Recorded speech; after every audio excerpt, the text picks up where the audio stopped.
of this season. You can check them out at mythrollarmory.com, and we will be doing a giveaway tonight of a Mythroll spinner. That will happen in the second half of the session. For the first half of the session, we are going to be giving away a digital copy of the Wildemount, the Explorer's Guide to Wildemount for your D&D Beyond experience. And we will be giving that away because D&D Beyond is our official powered sponsor for this season. We are officially powered by D&D Beyond now. We're very thankful. So, in order to enter into that giveaway, all you have to do is put Wildemount, W-I-L-D-E-M-O-U-N-T, into the chat. Only enter once. If you enter twice, you will be unfortunately disqualified. So make sure that you don't do that, and then we will get you a code for the people or the person who win that awesome prize. And we'll make sure to do the giveaway. The other giveaway that we'll be doing tonight is the 4th spot. I thought we were at 4, but the 4th spot in our exclusive private game with our cast and crew in the Wildemount world. But you have to be a tier 2 sub and above in order to enter into that. And all you have to do is be active in the chat, and we will announce a winner at the end of the evening. If you like what you see tonight, you can join the Revelry and become a Revelry pirate and chat with our pirates on Discord and take advantage of all the awesome perks that we offer to our Revelry pirates. And you can do that by subbing either with your Twitch Prime account or with at the tier 1, tier 2, and tier 3, and there's all kinds of information about that that will be listed in the chat by our moderators tonight and on our Discord as well. All the information that you need can be found there.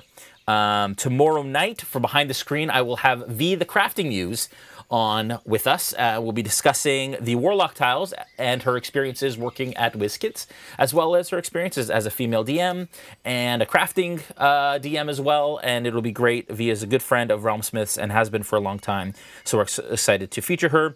Thursday night, Players Table with Joel Auge, and then Nolzer's Marvelous Tutorials on Sunday, where we will be painting another miniature that I don't know what it is yet. I'm kind of going week by week on that one, but it's okay. It's all right. We do what we do. All right, I think that's all of the announcements. I've had jungle sounds in my head all intro. Let's say hi to our cast today. Hello, cast. Hello. How you guys all doing? Good? Hello. Yep. It is clear that Dave and Joel are outdoors currently. That's great. And that they are socially distancing responsibly as they play this evening. I'm excited to see you guys react. I think you guys are doing this like in character for the narrative purposes, so that when mosquitoes actually start to bite you in real life, they're actually biting you in the narrative of the jungle that you're about to traverse. That's exactly right. My backyard is a jungle. That's amazing. You're like a method role player. It's very good. All right. I take it seriously, Jay. Very seriously, clearly.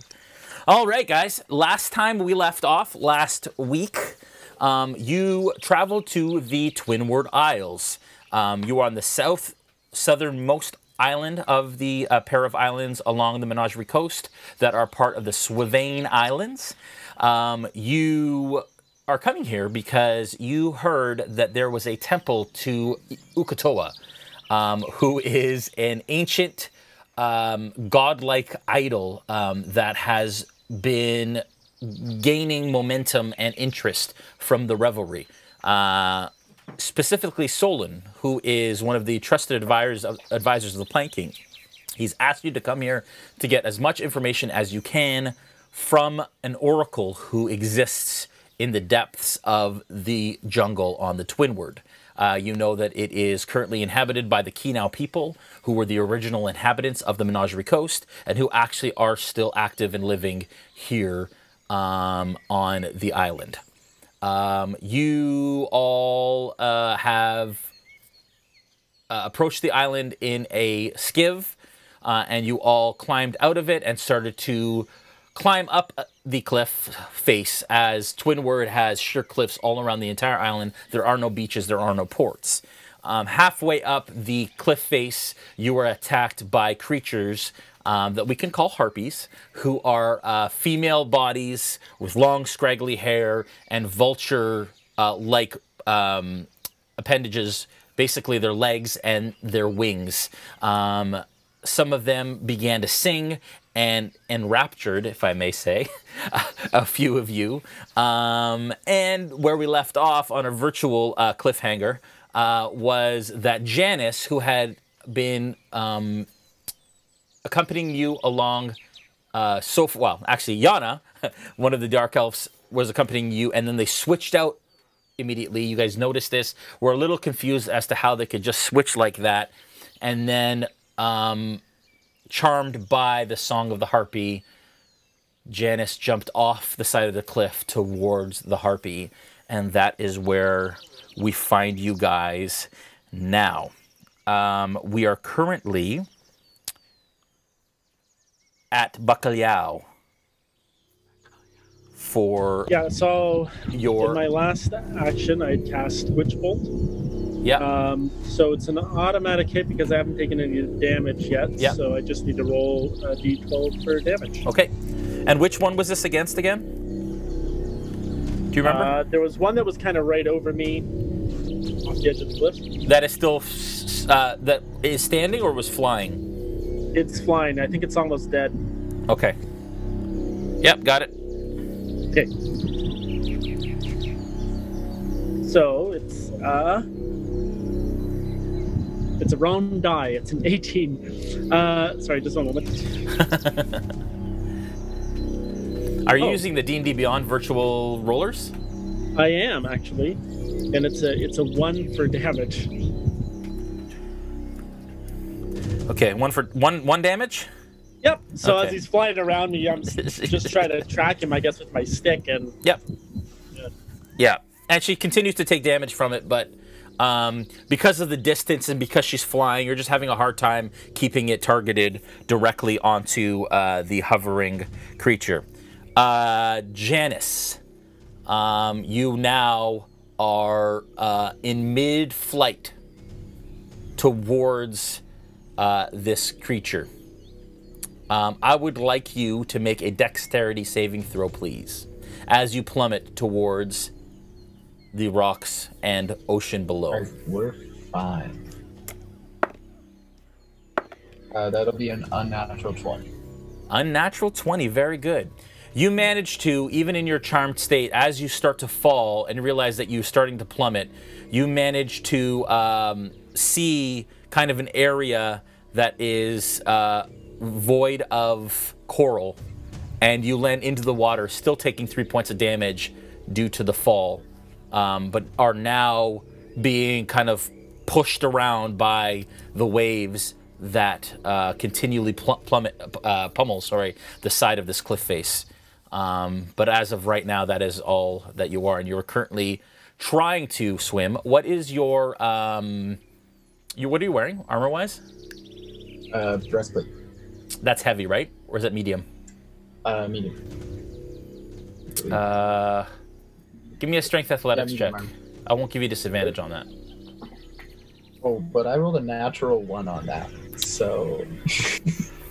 Yeah, not a great swimmer, unfortunately, as you start to kind of... Never be. Yeah, as you start to, because of all the gear that you have on, and it's starting to take on water, you are starting to go under the surface. Snow, you are up. Dajarkal, you are on deck. Snow, you hear a loud splash from below you, and you are aware that Plunk is just behind you. There is a harpy in front of you, and you know that there is some sort of 8-legged creature on the other side of the harpy that you can hear kind of moving around. What do you do? All right, and Plunk has my scimitar, yeah? Plunk carried your scimitar up and has given it to you. He's right behind you. Okay, so he's already given it to me? Yeah. Okay. All right, I'm going to use my bonus action to manifest an echo behind the harpy that we're fighting, just wherever there's room. Okay. And I'm going to attack the harpy. Okay, with your echo. Yes. Okay, in an instant, this shadowy apparition and duplicate of Snow appears behind the harpy, and begins to engage it. All right, so that's 2 dirty 20s to hit. Those are hits. Yeah, and that's 13 points of damage total. Wow, nice. 13 points of damage total. Okay. As your scimitars start to cut into her, and not even realizing necessarily that this has happened because she is focused completely on you currently, feathers start to fill the air as you cut into her back and wings. Nicely done. Thank you. Okay. Anything else you'd like to do? That's it for my turn. Dajarkal, you're up. Plunkrawk, you're on deck. So that same harpy, I'm going to attack with a bite. Okay. You kind of creep up alongside her and alongside the echo. It's a 21 to hit. That's a hit. And that's 5 points of piercing damage. Okay. And then has to make a con save for the poison damage. Ooh, what's the DC? 11. That is not enough.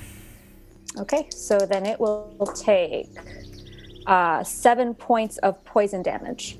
Ooh. So, sorry, how much is that altogether?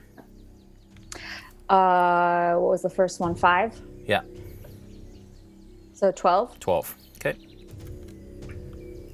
All right. You see that this harpy begins to kind of stumble forward, blood pouring from its back. And this bite, and you felt that poison course through your maw and into the leg of this harpy as it begins to kind of rock on unsteady legs. Now I'll just hiss at her. All right. As a spider. Nice. Plunk, you're up. Gaziel, you're on deck. I'm going to, and just so I know situational awareness, I'm a little bit further behind Dajarkal. Yeah, Julian's pointing at you right now. So okay, you're... Great. Yeah. Snow's in front of you. Harpy's there. Dajarkal's on the other side of the harpy. Okay, awesome. I'm going to cast Dissonant Whispers on the harpy. Nice. If that's okay. Yep. Wisdom saving throw of 13 or more. Not enough. Oh, that will be a 3d6 damage, and I'm virtual rolling with my D&D Beyond virtual dice, giving them a little bit of props, and that's an 8 damage. Okay.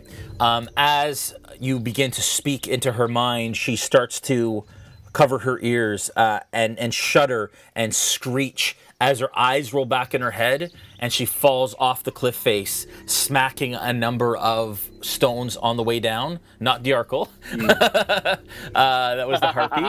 And you hear the splash just beside you, Janice, as you're trying to clamor for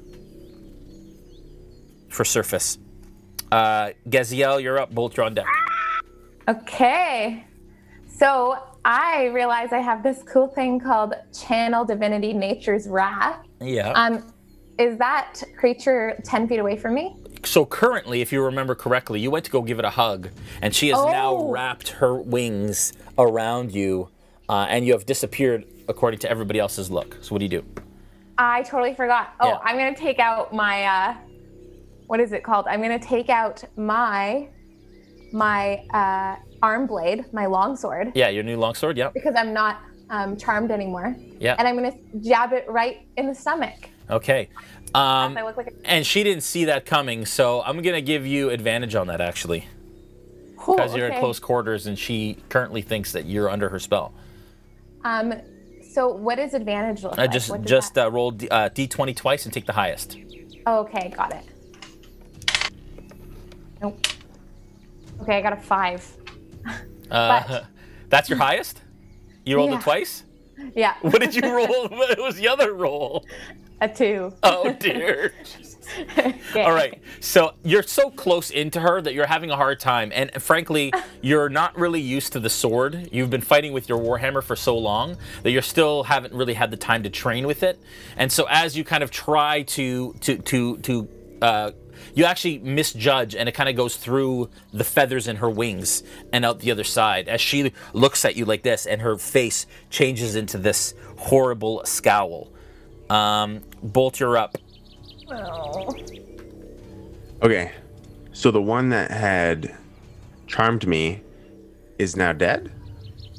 The one that had charmed you is now dead. Yes. Because it was that first one. Well, that you everyone had was- broken that charm at the end, remember? You were back to normal. You were fine. Okay. You had one, and you are now immune to it for the next 24 hours. Ooh. I had said, yeah. Okay. I'm going to what's happening?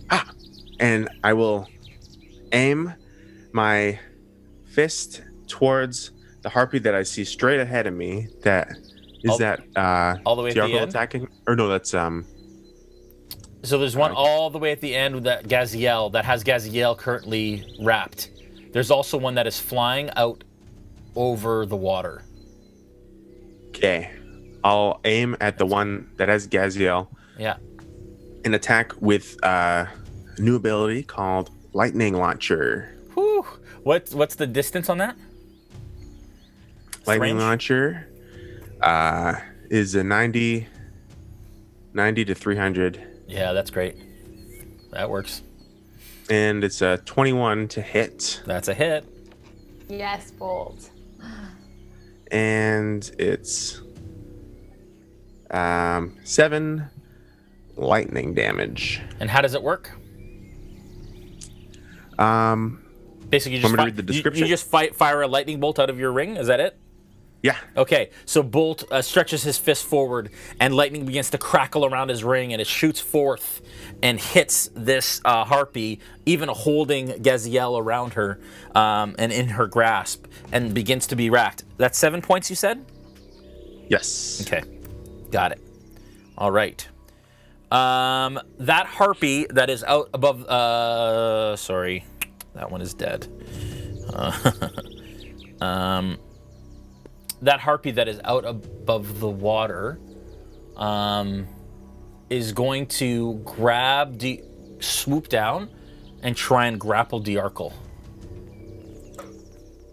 Swoop over and just grab just she's going to stay flying, but she's going to fly up to her and try and grapple her. I'd like you to make a strength check, Dajarkal, please. Okay. Roll good.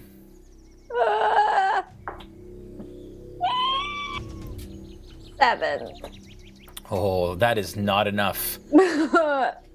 As I would like you, as she grabs you like this, and she pulls you off the side of the cliff face.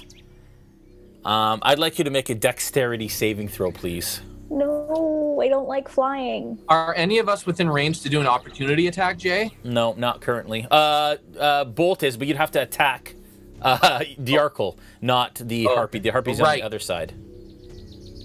I rolled an 18. Okay. As she begins to kind of haul you off the side of the cliff, she drops you, but you manage to wrap a couple of your legs around her and are currently just holding on as you're kind of clamoring to catch yourself. Don't worry about it. It's at the same. It's at the same level it was. Yeah.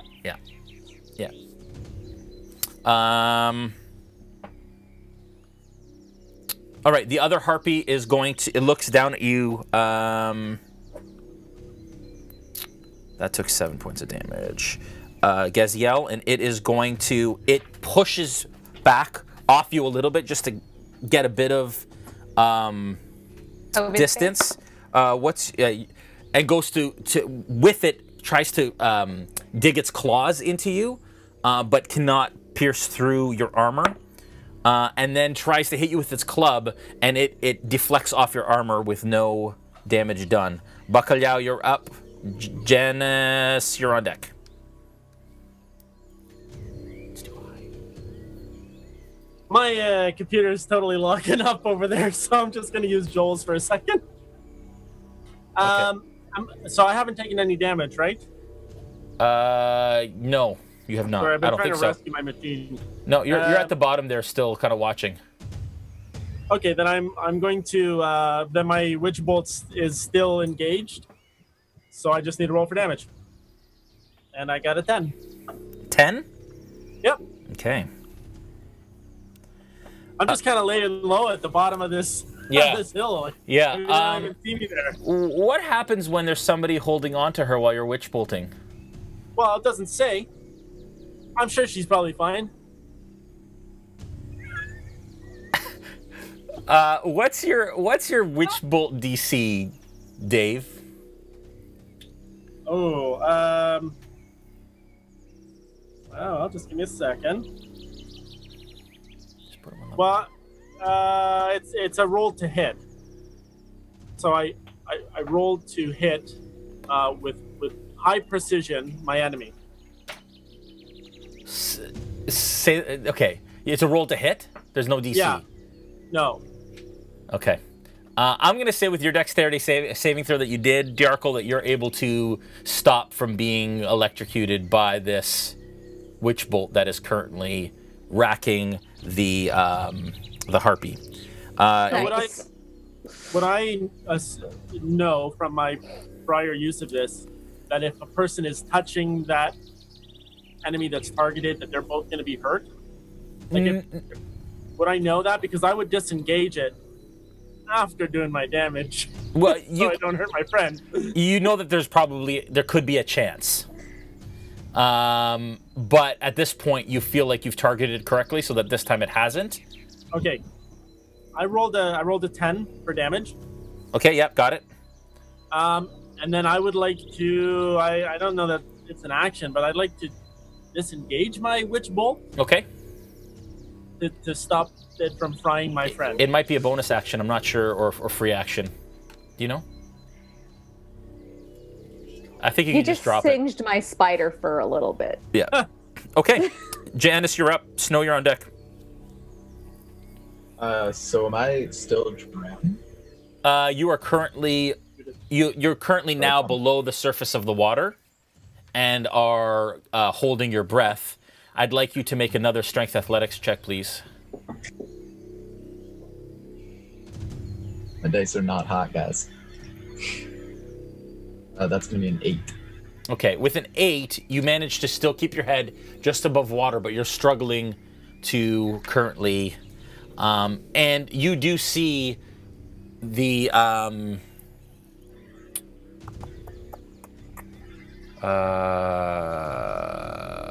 I wonder if he's still charmed, because he fell into the water. Well, I haven't been making any wisdom saves, right? Yeah, you should be making a wisdom save at the end of your turn. Can you make your wisdom save for the end of your last turn? Natural 20. Then you're fine. Hitting the water brought you back to your right mind, and are now just focusing on staying above water. What would you like to do? And as I can get air, I will say, "There be seawater in me, grog," and I'll try to make my way to the wall if I can. Okay. And with that, sorry, what was your? It was an 8. An 8, yeah. Yeah. As you start to kind of swim towards it, a wave crashes into you, and you kind of hit the side of the rock face, and you take another point of damage as you're kind of pummeled into the rock face. And so you're at the wall, but haven't had the opportunity yet to make any sort of purchase to be able to kind of climb your way out. Okay. I guess technically you still have an action. You've only just moved. Ooh, then I'm... I can still see the harpy above me? Yes, yeah, and you can see the wolf spider attached to it. Well, my cup ain't doing me any good anymore. I'm gonna throw my mug at the harpy. It's probably not gonna hit though, because that's just 6, I think. Yeah, so I was gonna say a disadvantage because you're trying to stay afloat and you're being... I'm always at disadvantage. Yeah, so would you throw? Javelin? A mug of ale. You threw a mug of ale. That I had when I was teleported over here. Oh, okay, so it currently has seawater in it. So you toss your improvised mug, and it goes nowhere near, and you hear it clink kind of over off some rocks off to the side. Snow, you're up. Dajarkal, you're on deck. Dude, Ruby's going to be mad about that mug. All right, I'm making my attacks from my position this time. Yeah. Okay, that's a natural 20 and an 11 to hit. They are both hits. Okay, excellent. So the natural 20 is 6 plus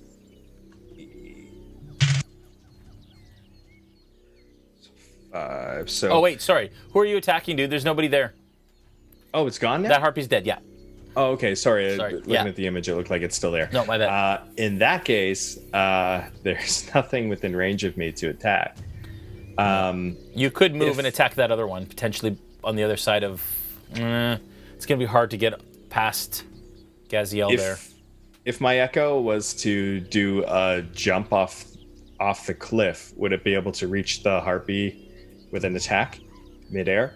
What is your echo's strength? Same as mine. So that would be 17 or a +3. That's like a 15-foot jump. So 17 plus 3. It's half your strength. Oh, it's your strength score. Yeah, it's your strength score if you get a running jump. So if it backed up 10 feet, then ran and then jumped, it could make that, just barely make that. I'd have to have it make a strength athletics check, though.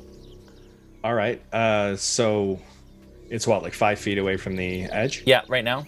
So all right. 5 feet back. Yeah. And then jump. Yeah. Let's give it a shot. So you said a strength athletics check? Yeah. All right. That is Maybe go onto that side because you keep 16. 16 that's enough. You get over, you reach that harpy, and you're trying to make kind of an attack mid-air. Yeah. Okay, do it. Okay. Sorry, You though. rolled, My echo is now more than 15 feet away from me, though. Now, right? Yes. So it disappears midair. Yeah. So you're still learning how to use it, but as it kind of approaches, it phases out. You're like, ah. You can feel it. You can feel that it leaves your space.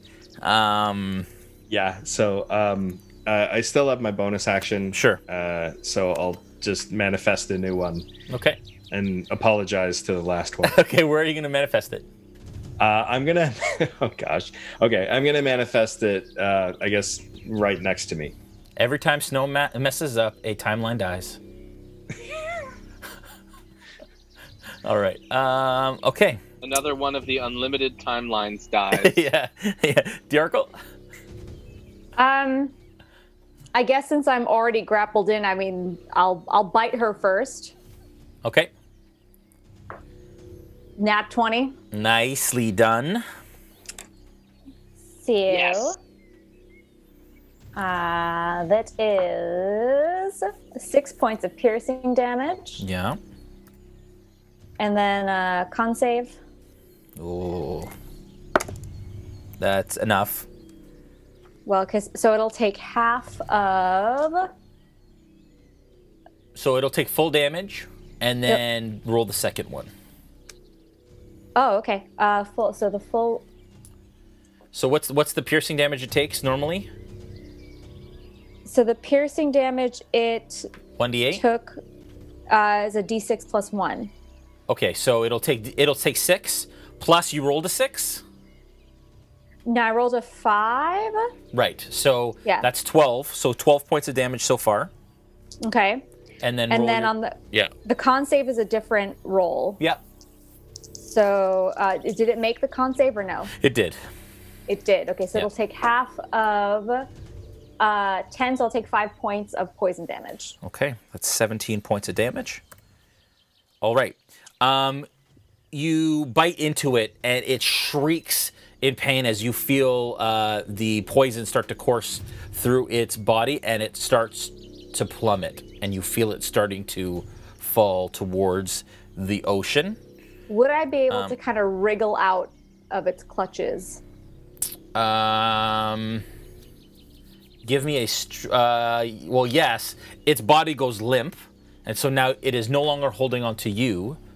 Are you trying to make a jump off it to jump back to the cliff? I'm trying to reach for the rocks. Okay, so you're about 15. What's your strength on your spider? Oh, it's a +1. No, but what's sorry? The full score. Oh, the full score is 12. Yeah. So 6. I'd like you to make a strength athletics check, please. Okay. 19. 19. With disadvantage, actually, because you're trying to jump midair. All right. Sorry. That was a nat 20 on that one, so it's still a 19. 19. Okay, with the 19, you do make that 6-foot jump. Unfortunately, you're about 5 feet short of where you need to be. So you kind of make a downward trajectory towards the cliff face. I move her like diagonally there. I'd like you to make a dex save to see if you can hold on once you hit the cliff face. Okay. Ooh, 16. Okay, with a 16, you manage to hold on to the corner of the cliff face, but you take 2 points of damage as you hit the cliff wall. I am okay with all of this. Okay, that harpy plummets to the ocean and psh. Okay, Plunk, you're up. Gaziel, you're on deck. Where are we at? Where are we at as far as enemies here, Jay? So there's one harpy still at the end facing off against Gaziel. Okay. So I will cast another Dissonant Whispers. Okay. And try to this time. I'm going to sing just slightly off pitch. Okay. You know what I mean? Like Yep. you know when you sing a song and you're supposed to sing it in key and you hear someone singing it slightly off key, Yeah. just enough to melt your brain. Yeah. Okay. I'm gonna sing along with you.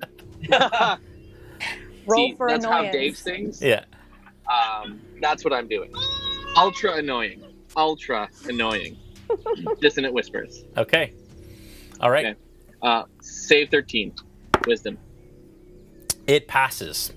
Oh. With its incredible singing ability, it manages to block all of that. Does it take half damage? Does it just not take any effect at all? Good question. I really don't know. Let me double check. I wasn't sure.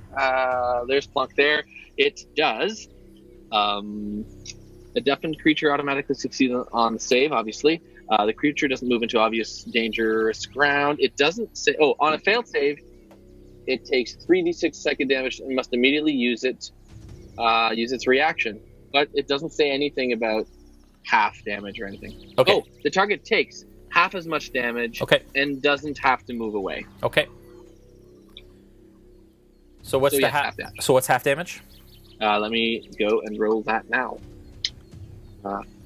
It is 3. 3. Got it. She starts to kind of grab and clutch at her ears and kind of try to buffet the air with her wings to try and make it stop. But you can tell that some of it is piercing through and making purchase. Gaziel, you're up. Bolt, you're on deck. Okay, I think it's time to cast Thunderous Smite Nice. again. So I'm going to take my weapon, Yeah. my new weapon, Yeah. my longsword, Yeah. and I'm going to attack it. Okay. And it has to succeed on a strength saving throw of 14. Strength saving throw? Or, I don't know, it says... Yeah. It says... Just read it for us. 1 second. Okay, it says attack/save STR 14. Okay. Strength saving throw, yeah. Oh. Okay. Tell me what happens to it if it fails or passes. Do I tell you? Yeah. So what does Oh, it by say? rolling my d20. No. Just what it says in the spell.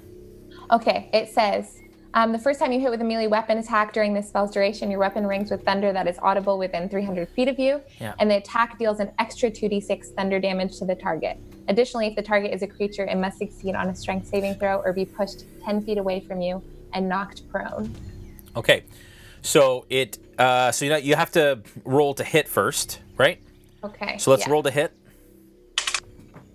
Oops, wrong one. I rolled the wrong dice. Dang it, it's a 3. Oh, man.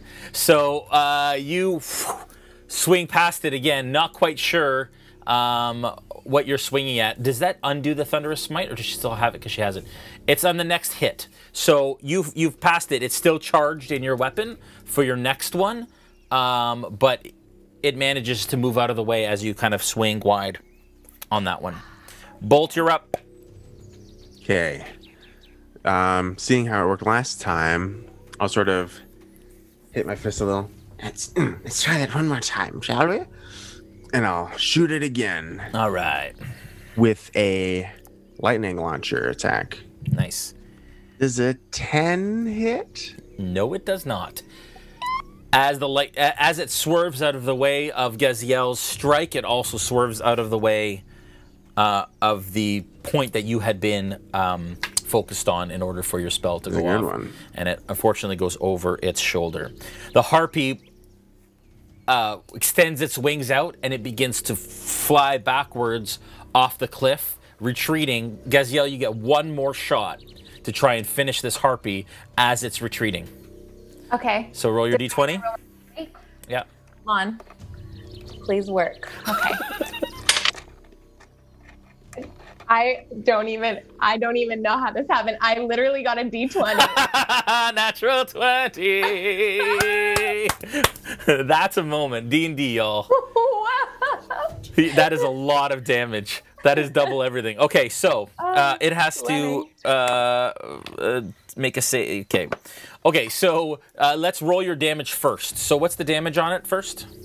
The damage on my Thunder Smite? Yeah. It's 2d6. Okay. Plus your sword damage. So roll your sword damage first.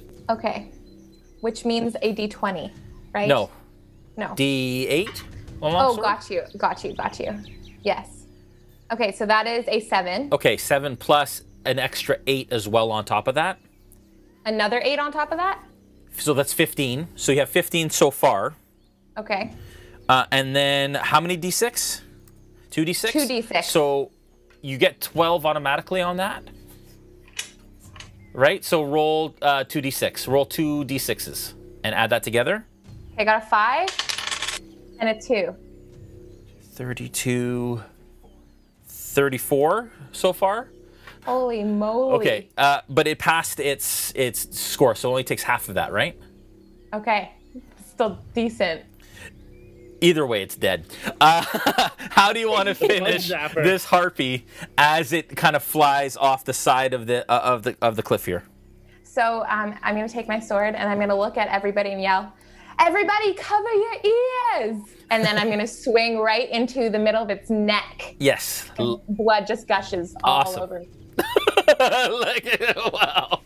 Like rain. A thunderous, cacophonous sound rings out across the cliff face as bits of rock start to tumble down the cliff as she smashes this harpy right in the neck, severing its head directly from its neck. And as it kind of flies through the air, the harpy slowly falls down, plummeting into the water, her head following.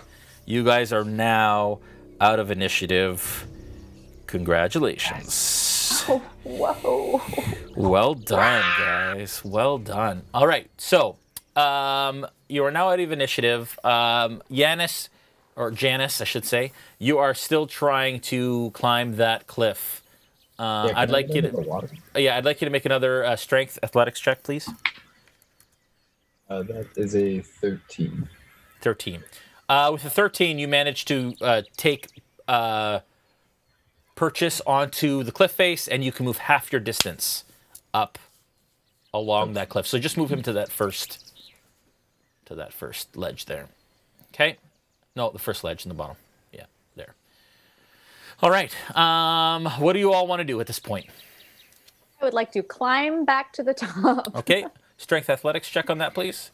I got spider climb. Oh, you're fine. Up. Yeah. Okay. So you climb right up. Yeah. How long does your spider? I believe it's an hour. Yeah. Okay. So I'll just hold on to it since I like those temporary hit points. Yeah, for sure. Bacalhau? I'd like to begin climbing the rock face. Strength athletics check, please. It's a 12. Okay, with a 12, you manage to climb up with a little bit of issue, but you can put them all the way up. We'll just, for the sake of brevity, get them all the way up there. Janice, for yourself as well, I'll let you, with that score, slowly kind of make your way up. And you are now all up on the cliff face. You all crest the top of the stonework there, and the jungle of the Twinward Isles welcomes you. You hear the typical sounds that you would imagine a jungle would have, all kinds of creatures and monkeys and insects, as you all kind of take a breath, take a knee, and collect yourselves after that attack. What do you do? I'll ask around, is everyone okay? Okay, where are we? What's going on? I mean, are you hurt? Who are you? Oh, never mind. Who are you? I'm Janice. I'm trying to figure out why I'm here. I'm trying to figure out why I'm here. Well, there was a Yana here at one point.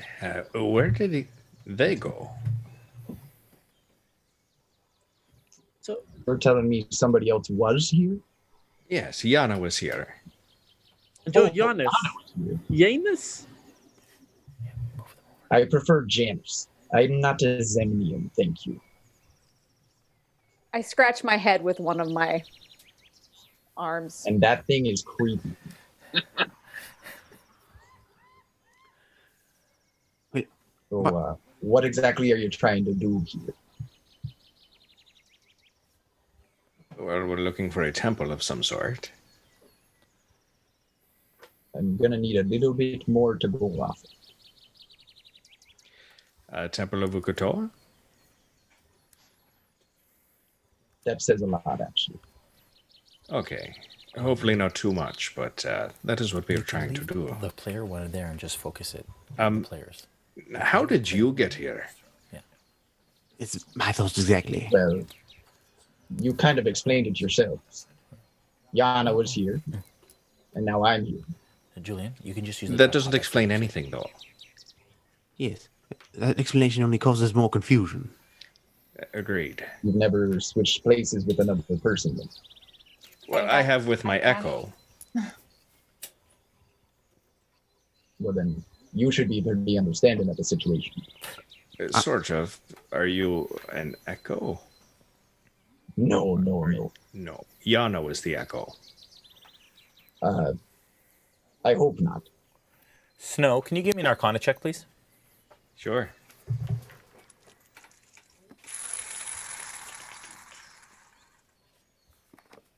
All right, that's a 19. Okay, with a 19, when it happened, you sense the same static and dark kind of shadow energy when they switched that happens when you manifest an echo.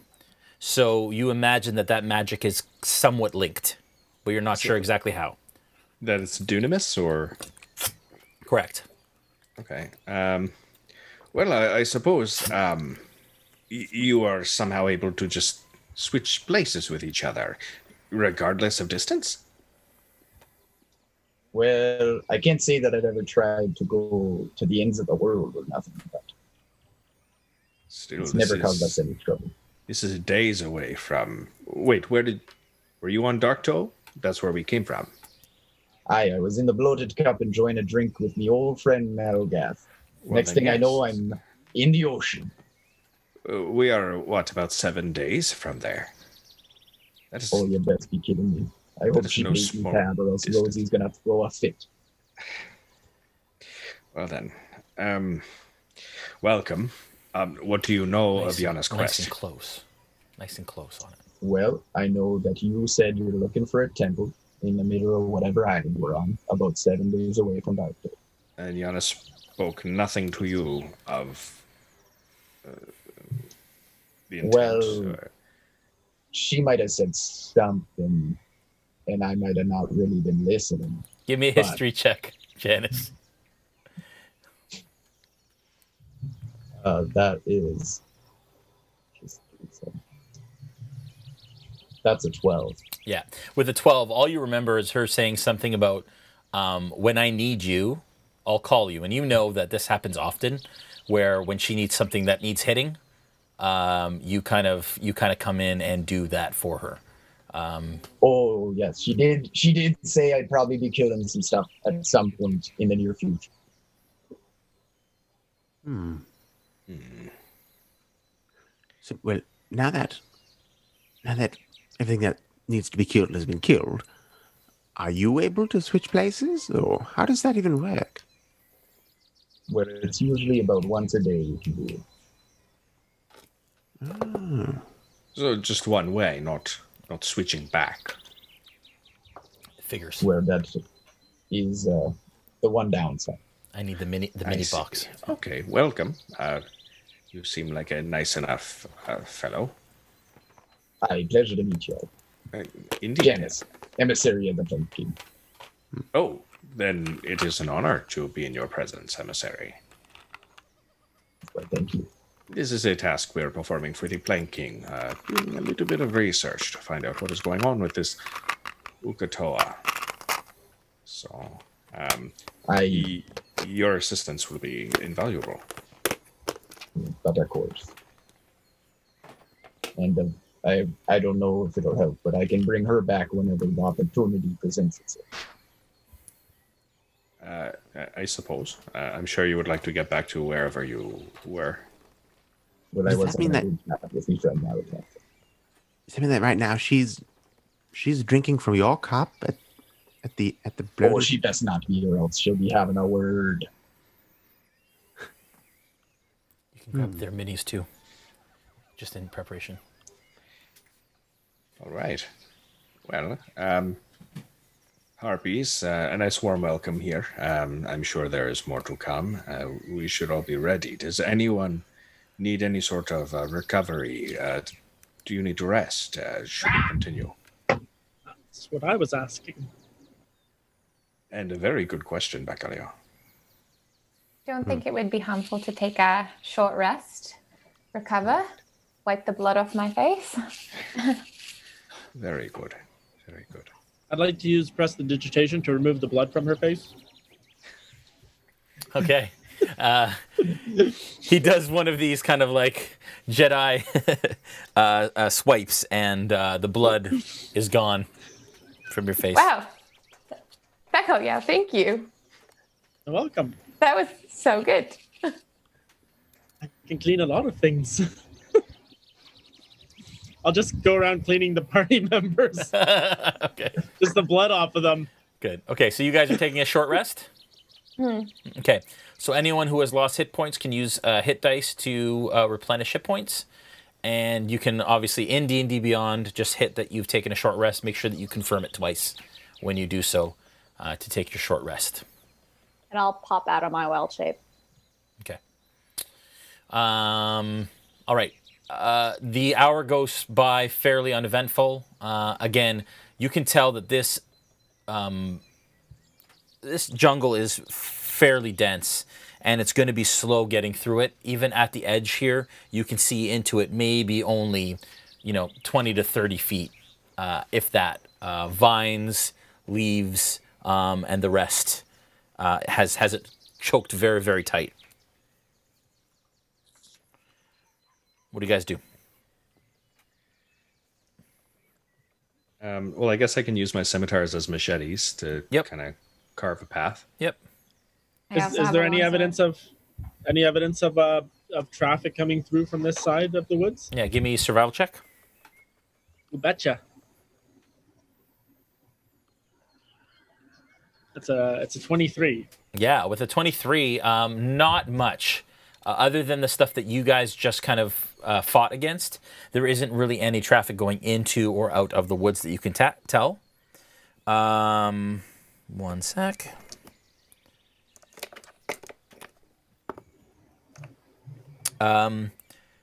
You do see, though, can you give me a nature check, please?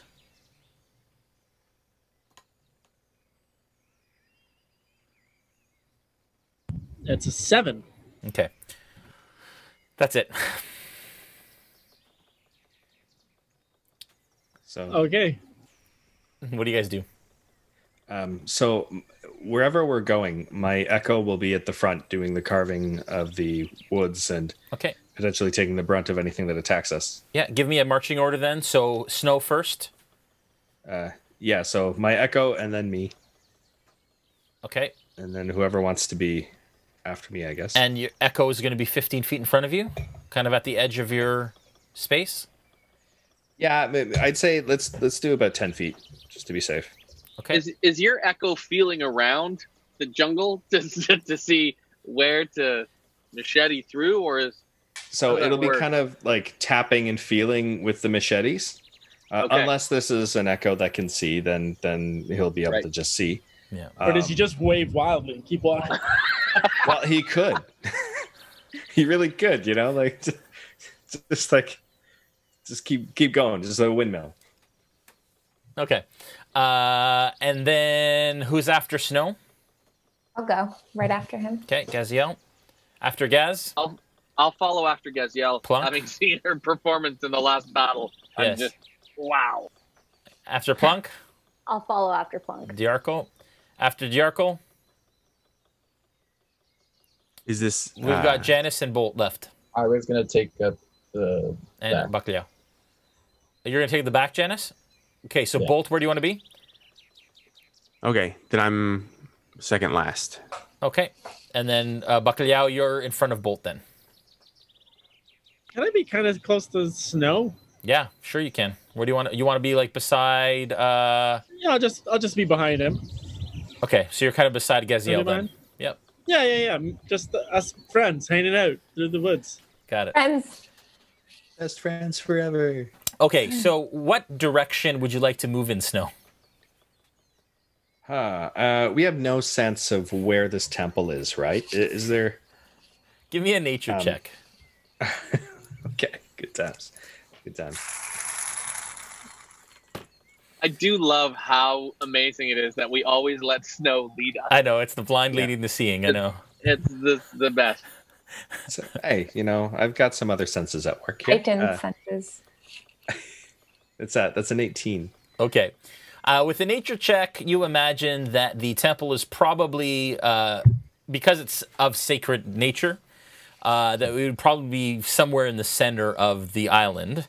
But you're going to have to gather some other information to find out where it is before you try and locate it. So you're going to start into the jungle, but at some point, you're going to need some other determining factor to determine where this temple might be on this massive island. This island is probably 25 miles across, and pretty much circular-ish. The canopy above us isn't allowing any sunlight through, right? Bits. But not enough where I'd be able to sense the location of the sun from the day to be able to determine direction. Not enough, because as you walk, you kind of feel heat on your head, and then when you get into shade, that you're not really able to kind of tell the direction that the sun is pointing enough to know. You do know that it's around. Can I try something? Yeah, hang on. You do know that it's more or less around noon as you're getting hit directly on the top of the head by the sun. But that's all you know. Okay. Okay, Bacalhau, go ahead. I was hoping with prestidigitation that I can make a puff of smoke, I don't know if you can. but it looks like I can't really. I can make a small campfire. Can I? Because just to help determine the direction that we're traveling in. Well, we just got into the woods. Could we not see which way the sun was pointing before we got in? And The sun. So the which sun way, is rather? directly up, like pointing down. It's noon, and as you head into the jungle is ahead of you. So, onward then. okay. So as we go, I take note of any time the echo kind of hits a tree. Yeah. With a blade, and I'll notch it so that we'll be able to kind of follow our way back. It's an old trick for me to be able to navigate through forests. So that's what I'll be doing. But I'll speak back to Gaziel and Bacalhau and say, do either of you know which way we might need to go to the center of the island? I have a sense that is where we will find this temple. Yeah, it's so thick. I can't even see anything, honestly.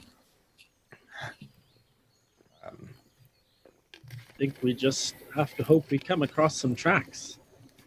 Or a What path. side? Can I keep searching for like as we go? Can I keep searching for tracks or paths? Yes. One of you should watch the trees. for not friends. Yeah. And I'll look for tracks. Do you think there'd be animals that would gravitate towards the temple at all that we could follow? Like a cat or a turtle? I mean, yeah, I guess. But more like, I don't know, like monkeys or something that would make their home in the temple. I don't know. King Louis. That is a good question. I am not certain what animals might gravitate towards structures. What side of the island did we approach on? You're on the southwest side that you know of. Southwest side. So the center of the island would be northeast. Yes. So I believe since we approach from the southwest side, we need to continue going northeast. If any of you have a compass or some way to tell which direction we are going, then we can use the sun, of course, to help navigate. But I don't know if you can see through this canopy. I feel the odd shaft of light, but that is, I think we're at about noon. Do you guys have any sense of direction here? What if somebody, these trees look pretty tall. I'd say maybe somebody strong enough could climb and just look across the island. That is a good idea. Well, do I see any birds nearby? You see flutters up above. I'd like you to make a perception check, please. Okay. So that is a 16. Yeah, with a 16, you hear at least half a dozen bird calls.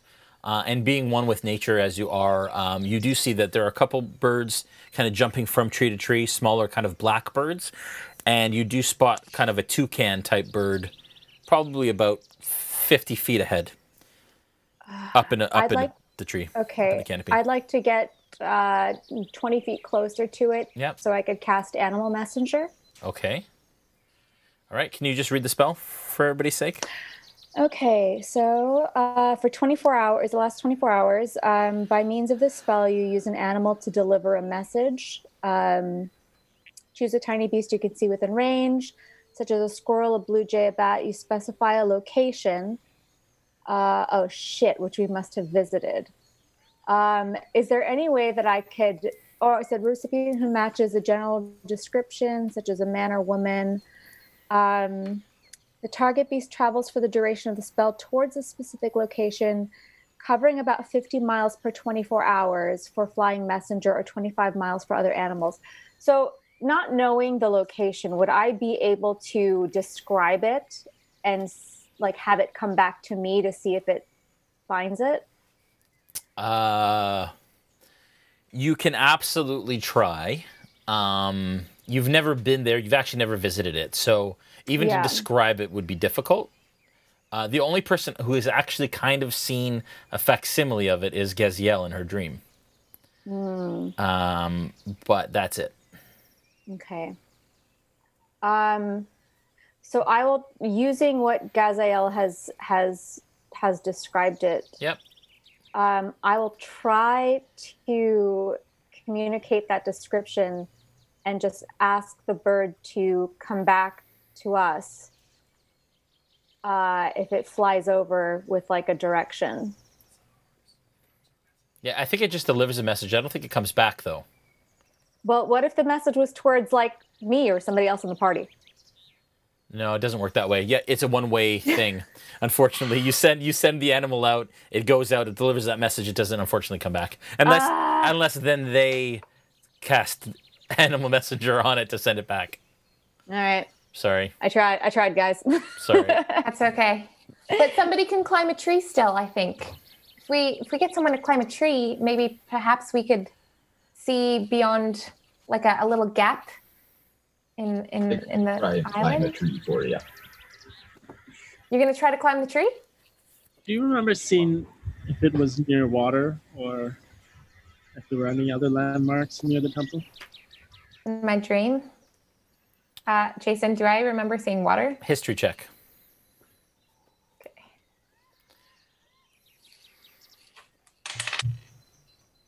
$13. No.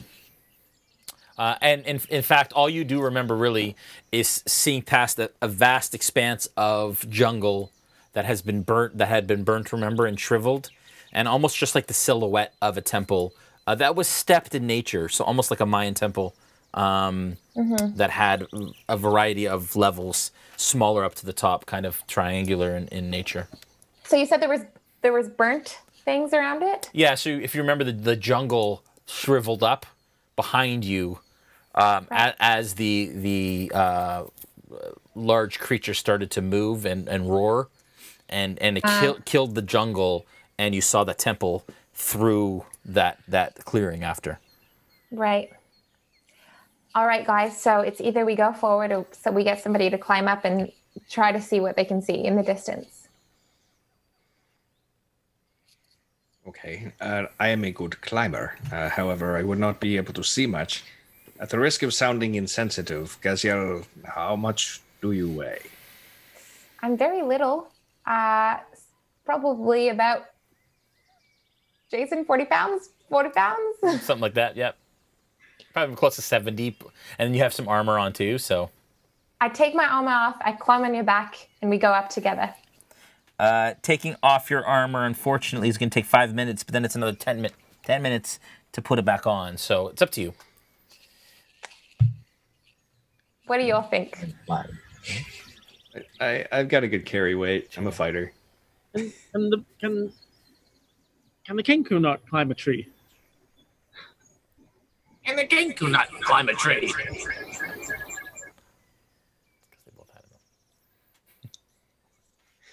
Why don't we just give it a try? I'll get on your back with my armor on and we'll see how we go. Sure, let's give it a try. Why not? So, wait, let me get this straight. So, Snow is climbing the tree with Gaziel on your shoulders? Yes. So I'll be feeling around using my blind sight to kind of like get a sense of climbing. Okay. Being a tabaxi, I'm a good climber. Can nobody else climb the tree other than our blind friend? This is a DM gimme. Your druid is still a wolf spider with climbing. No, she is not. She left it on. Because we long rested. Oh, yeah. We short rested, so I'm not. But I'm trying to find a. Is there a bird creature that I can turn into so that I could just fly? You can't fly, unfortunately. Oh, that's right, I can't. So can I just still go with giant wolf spider and just climb up that tree? Sure. Okay, then I shall do so. Okay. You turn back into wolf spider again. That's just make sure you take another wild shape. Yeah. It's per short rest, so. Okay. So I did 2, right? Yep. And I will climb up that tree. Okay, and you have no problem doing so. You guys wait as wolf spider climbs up the tree.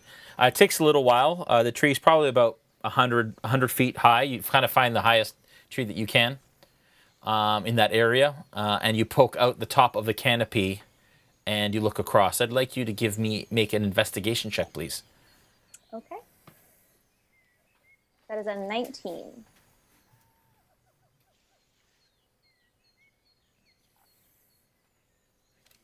Sorry, that's a what? Sorry, you cut up there for a second. 19. 19. Okay, with a 19, you can see fairly far. I mean, there are larger kind of areas with trees that are higher than others. You do see some ways, and you're having a bit of a hard time kind of gauging distance. But you imagine probably 10 miles or so across, you see that there is a clearing in the canopy, and a large kind of clearing in the canopy. Actually, it's more like 5 miles northeast. You see that there's a clearing in the canopy. Okay. But that's what you see. Do I see any creatures surrounding it? No, you see some birds fly from tree to tree, but that's about it. Okay. So I'll go back down and then shape back to myself. So what I was able to see when I was up there, there is a structure. If my depth perception wasn't deceiving me, there's a clearing about 5 miles northeast from here. There's a large clearing, but that was about it. I believe if there was anything here, that it must be in that direction. Let's go. Yeah. Yes, I agree. Let us proceed northeast. Okay. Then you can help to guide us, can you? Yes. Excellent.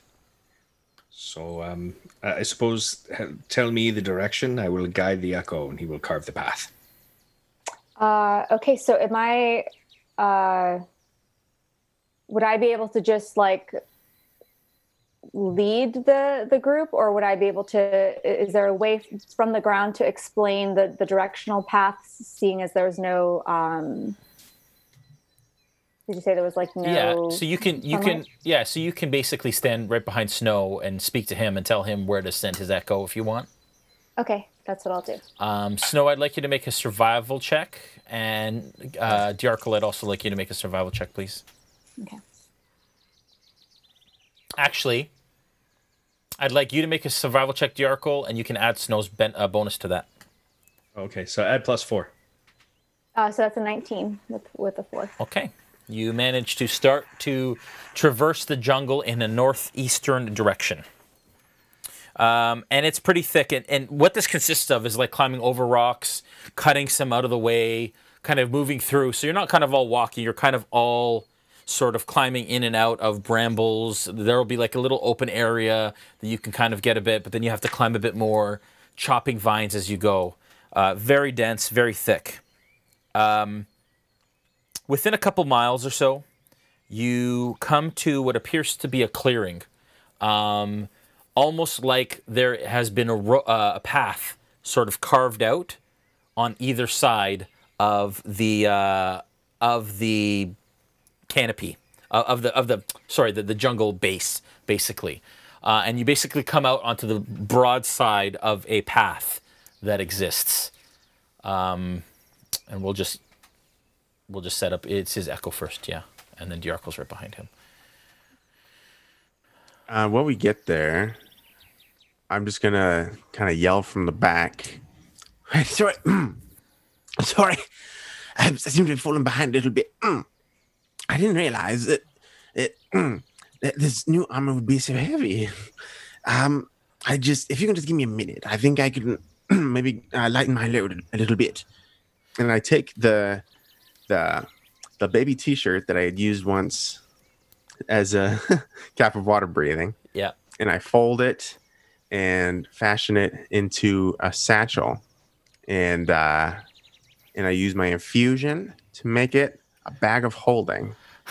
And then I'm able to stuff in all the heavy rope and all the stuff that had been slowing me down. How does Artificers, man.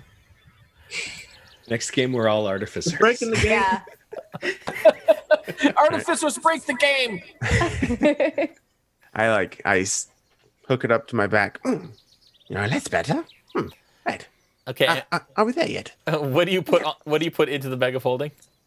Okay, I have a whole bunch of rope and pittons that we had. Yeah.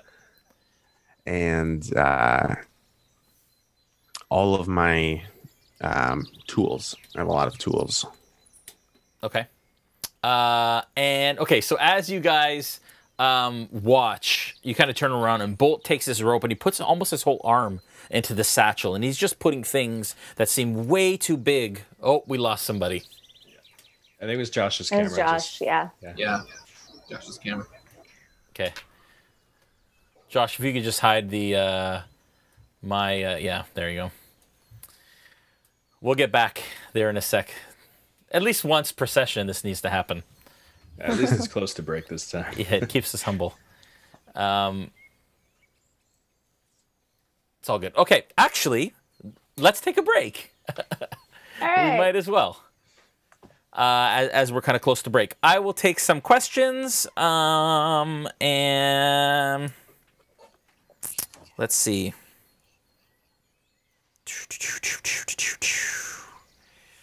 Let me just bring up those questions.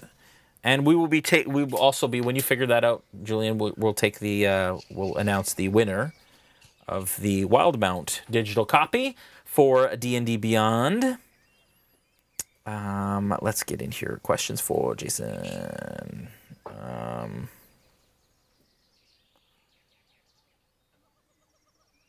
Okay, I think Shad's got a bunch of questions here for me. I'm gonna do there's ones for players, and there are some for...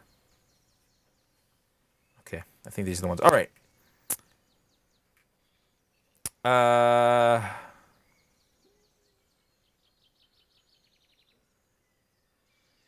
All right, first question. What happened to Mel Ila? And we haven't really talked about it publicly yet. Mel's going to take some time away from the stream.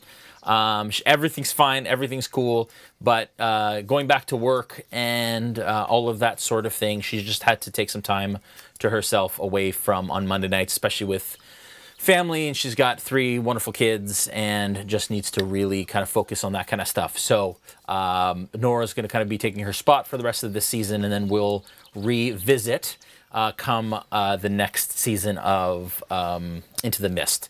She'll be greatly missed, but she, I'm sure, is watching tonight, as she usually does, and we support her through this, and she just needed to take some time away. So we're granting her that and thanking her for being here as long as we have, as long as she has been, and hope to see her back soon.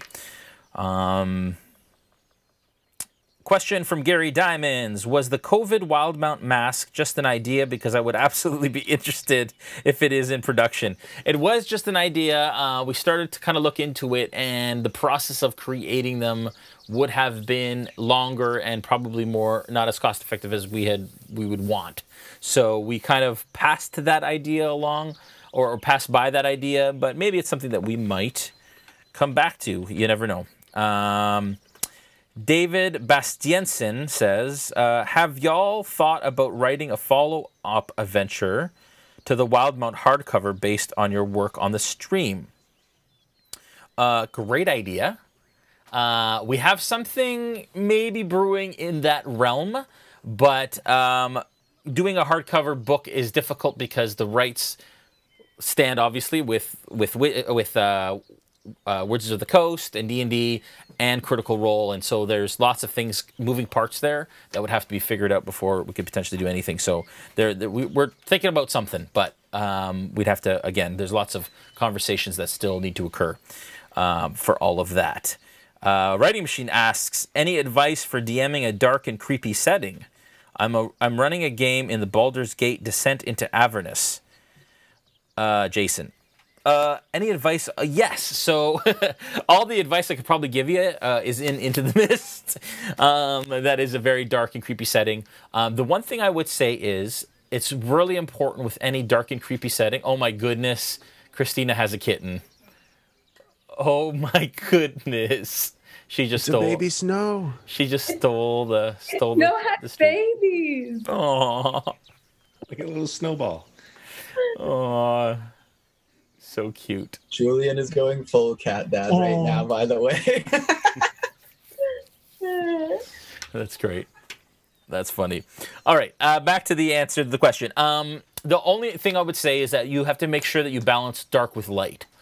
So even in Into the Mist, we have very kind of fun characters who have a lot of comedy and a lot of kind of high points, and even within Barovia and Curse of Strahd, there's a lot of comedy that exists in the NPCs and some of the more lighthearted characters. So just make sure, because if it's all dark all the time, the players will feel that at the table.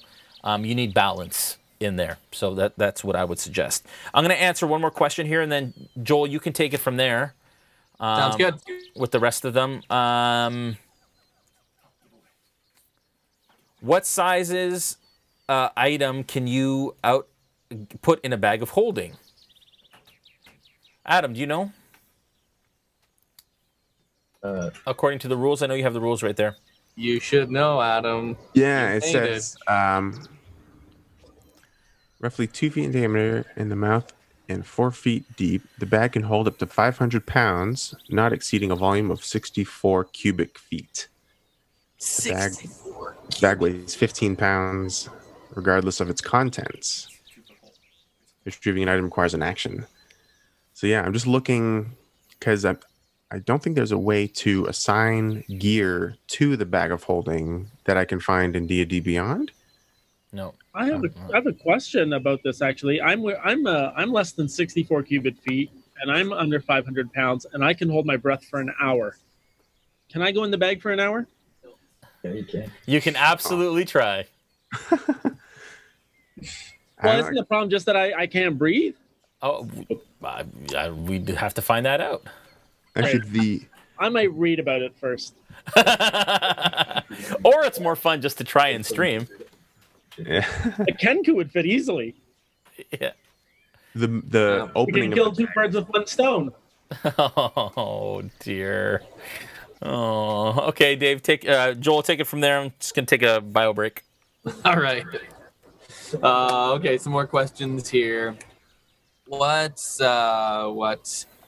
was Plunkrawk last week? No, that's not a real question. I'm just going to the next one. How do you get into the drawing for the Wildemount book and for the Mithril Spinners?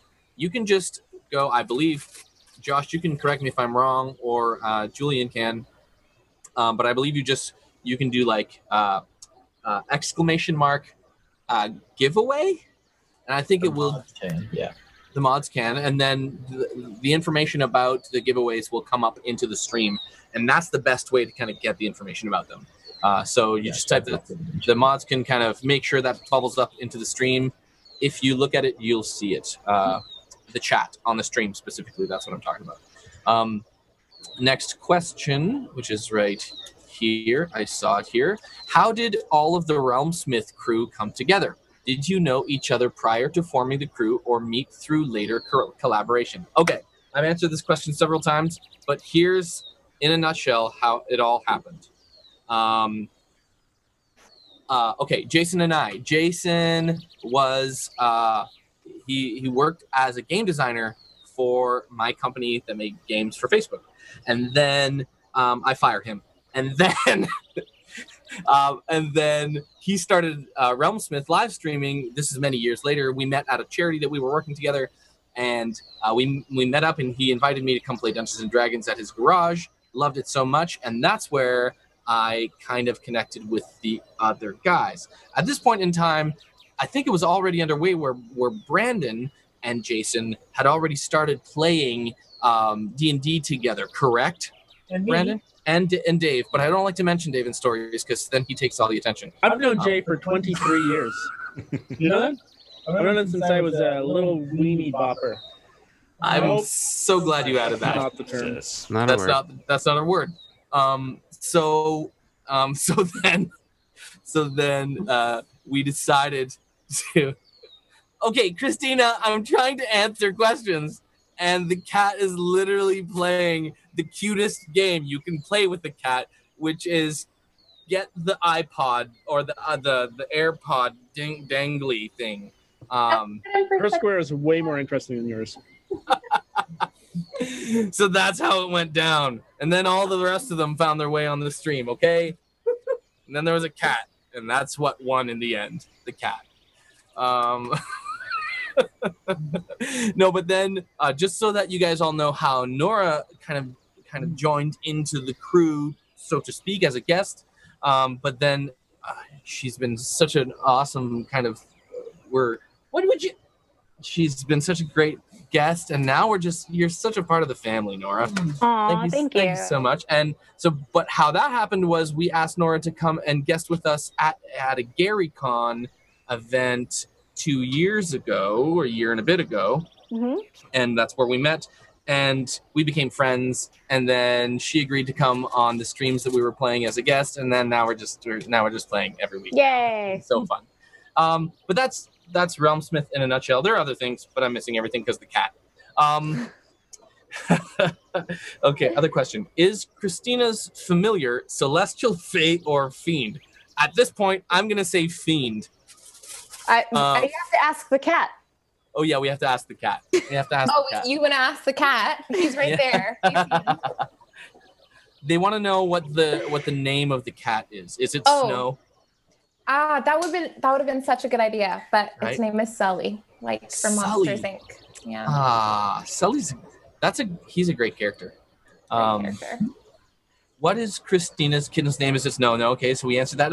I was asked twice. They just love him. I know.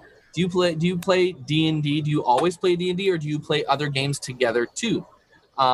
We play games of wit together when we're not playing D&D, and I think we play foosball. Joel and I play a lot of foosball. Dave over there and I, we play some foosball at work. I'm terribly, it doesn't matter. I'm way better than him. And then others of us have played different sessions of different games when we go to cons. The answer's no. Like, we don't really play anything else. I mean, you're trying to make it sound like we do a lot of stuff together, but we don't really. The previous question is like, how long have we known each other? It's like, we just kind of hooked up recently. So no, we don't play. So not true. Just such a liar. Okay, question for Adam. Thank you, because if it's me and Dave, then it all goes downhill. Do you remember Bayshore Hobbies near McMaster? If not, have you or any other players thought of reaching out to local shops for sponsorship? Black Knight Games, for example. Well, we haven't yet, but we will now. Yeah, I didn't go to McMaster. I'm not familiar with that shop. Yeah. Because Hamilton, I guess, how do they know where you live, Adam? That's the question. Oh, yeah. How do you know? I don't know. We have to end now. Bye. Good night, everybody. You have been doxxed. Okay, so why doesn't Bolt? This is from this username is taken underline sad. Why doesn't Bolt just make a bag of holding and sell it for gold? I suppose he could, but I think he's too proud of his own inventions to be able to give up on selling them like that. What the? Did I just watch your guitar tip over? Yes, you did. That was David. There's a bee trapped in here with us, and I'm trying to free it, and I knocked over his guitar. In the cage that we're in, there's a bee stuck inside of this. I killed the bee with dissonant whispers. They were not so dissonant. They were just, please stay away. How many more episodes of Wildemount are there? Does anyone know that exactly? We'll be running into the summer for sure. And if this is episode 10, were we going to do 13?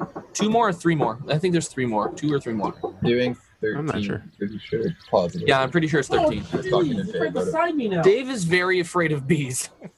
Just for the record, if y'all want to send something special in the mail to Dave, bees and bananas and bananas as well. Yeah. Dave hates bananas. He's really he's like, actually, hey guys. The bee's stuck in. There's another one. Why are we in this? They're reproducing. I have a laptop. I'm getting out of here. Okay, just open the screen. No. Oh my goodness. Forget it. Okay. Will Noura do a game recap? Why do we have this net? With this telephonic. The bees are all trapped inside. It's to keep the bees inside. Forget it. Okay, I'm asking the real question now, Dave. Please quieten down ever so slightly. I'm going to play from over here. Yeah, do it. Will Noura do a game recap in the telephonic help voice at some point? You should definitely do that at some point. I would be happy to assist you in those further endeavors. Please send me your recaps so that I may read them in this voice. Thank you. Okay. That's a done deal right there. That's incredible. That's a done deal. After hearing, this is from Mr. Carrot. And sorry, I'm forgetting your names, folks. I'm distracted. There are bees, and Dave, afraid of bees. It's just all kinds of things wrong. Mr. Carrot asks, after hearing about how much snow had on the Discord chat, are the rest of you thinking of joining in when, if you get back to Darktoe? So Plunkrawk appeared in the Discord chat and kind of did some appearances and then has left. Now, who has been? It's definitely you who's been the most active, right, Brandon? Kind of going into the Discord and kind of chatting with the other characters. I've done a lot there. I think Josh and Julian have done way more. That might be true. That might be true, actually. Yeah. I loved it. That was a really fun week. Yeah, super fun. It's a super fun community to get involved with. So I do really recommend it if you ever have the time. Best community I've ever been involved with, bar none. Yeah, so fun. 100%. Yeah, we've got the best folks in there. It's really fun. It's too bad we're not there now. We're trying to be as sound from a storytelling perspective as possible. So obviously we can only participate in those channels while we're there, unless there's some magical element that comes into play. But right now there isn't. So expect us to, though, kind of develop some of the locations and lore to kind of participate in more of the map. Let's call it that way. Let's put it that way. More of the map as we go along with the Revelry Pirates and Discord RP. It's still really remarkable that there are so many people RPing Discord with us. One of the guys in the Discord has actually been building his own map of Darktoe with like all the locations that we've named, all the different storefronts. It's awesome. So cool. That's amazing. Amazing. Deacon Blues Hamilton says, comment, we have him. He has a mutual friend with you. That's why he asked that earlier, the question, in case you wanted to know. So that you know he's not creepy. Not creepy. Yeah, Deacon Blues Hamilton says, I'm too old to be a stalker. Lol. So thank you. Thank you, You're never too old to be a stalker. Yeah, stick with your dreams, man. Whoa, wait. You're not a quitter. Don't worry about it. Well, can you get rid of the bees so I can come back? Because the mosquitoes out here are pretty bad. You got to take your lumps, Dave. Like, definitely get bit by the mosquitoes or maybe get bit by the bees. Dude, there's no bees anymore. Just that's okay. A lie. Okay, question. If you're stuck in a cage, how will the mosquitoes get you for RP? Night Road, thank you for the question. I'm not sure what it means, but it's very funny, regardless, given the situation. Okay, I think that is... It's right there. I think that is... Oh, okay, I'll get it for you, Dave. Don't worry, I'll get it for you. It's right there. It's like... I like that voice is coming through on Joel's mic, though. That's how upset Dave is. Okay. David Bastianson. David Bastianson. Sorry for bastardizing your name. Question. The group has now played in the Forgotten Realms and Wildemount. Is there any other setting in which you want to play? We've played in one other setting, which is a setting that was built by Brandon, called Alune, and it's awesome. So we'll have some more news about that in the not so distant future. But yes, so any other settings? I have really enjoyed the cyberpunk, although this is not a Dungeons and Dragons game. I haven't enjoyed watching the cyberpunk stuff that Noura and Jason were part of. So I wouldn't mind playing like a sci-fi futuristic post-apocalyptic world. That would be kind of fun. Super fun. Yeah, it seems super fun. Anyone else? Any other worlds? There's really so many. Try Dark Sun. I recently read through Dune, the first one. So good, and I think like after reading that, I'm like, Dark Sun sounds awesome because I think it's kind of inspired by Dune. It just. Yeah. There's a new Dune coming out, new Dune movie coming out. So pumped. I hope it's good. Me too. It's done by the French director who did The Professional, and I forget his name now. Starts with a B, last name. Doesn't matter. Starts with a B. Ends with a B for Dave. He might be allergic. I don't know. Let me try to find another question. Does Dave know there's more bees out of the cage than inside the cage. I'm fine with free roam bees that are like enjoying nature, You like but they don't want to be freebies. trapped in here with us and our watermelon. So what you're saying is you enjoy freebies. You like Oh. freebies. Good one, Brandon. I've been hanging on to that one. Well done. Question. I know that Joel and Adam have previously voice acted, but I'm curious if any other of the cast earn a living part to full-time doing voice work. Very talented bunch. Well, I mean, there's the incomparable Noura Ibrahim, who has done, I'm sure, some voice work. Yes. Of course, Ingress. God, Come on, guys, Ingress. Like, still doing that. I don't know when we'll be back because of quarantine, but still on, contractually still a part of it. So I'll let you know when things are back to speed with that game. Yeah, I need to have you on the Players Table show so that you can talk to us about that whole world of like being a voice actor with like a company like Niantic who made like Pokemon Go and they make I'd love Ingress. to. So cool. They were bought like by Google and then they were like not bought by Google, and there's like all kinds of weird awesome things there. Well, what I find more interesting is they're immersive, because it's not just voice work and not just screen work. Like, you go out during their live events and you are basically LARPing your character all weekend. Like, you don't turn it off and people address you as that character. That's crazy. And you have to be like down with all the lore, because they will get into it with you. Yeah.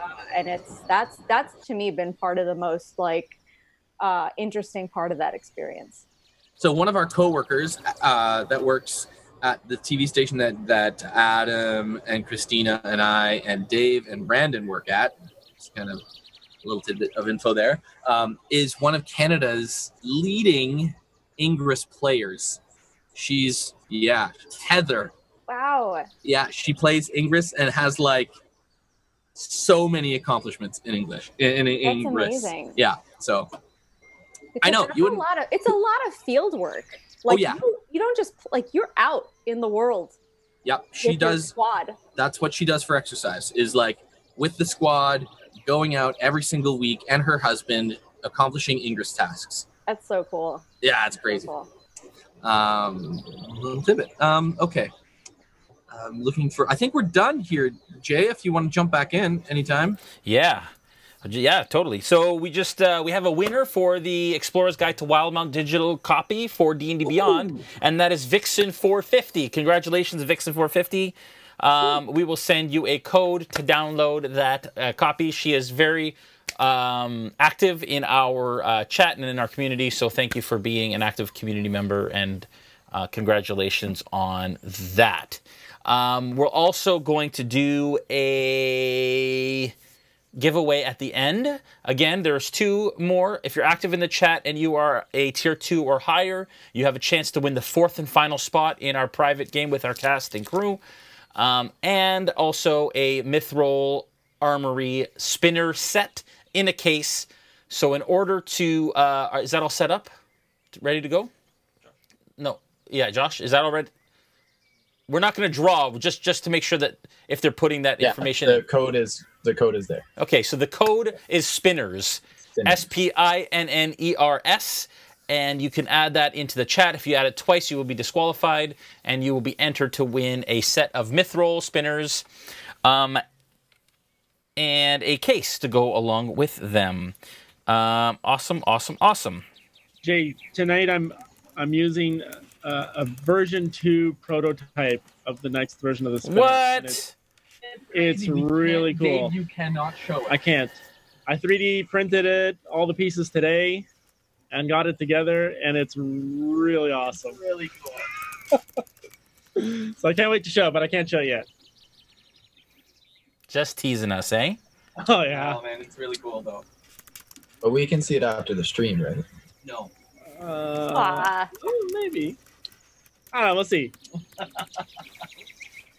Yeah, maybe. All right. Okay. Are you guys ready to dive back in? Ready. Yes. Okay.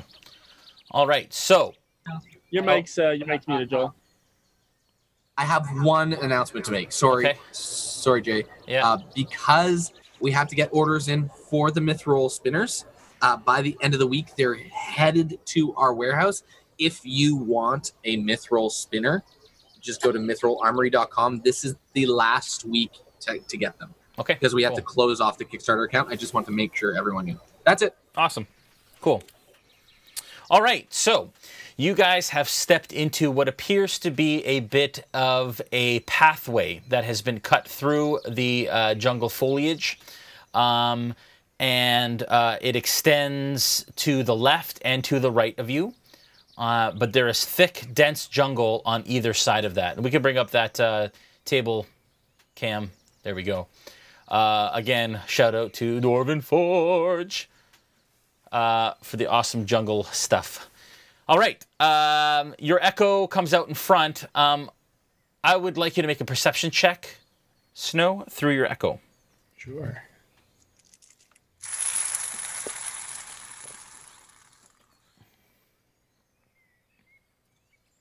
These are on fire. That's 24. Whoa. Okay, one moment, please. Okay.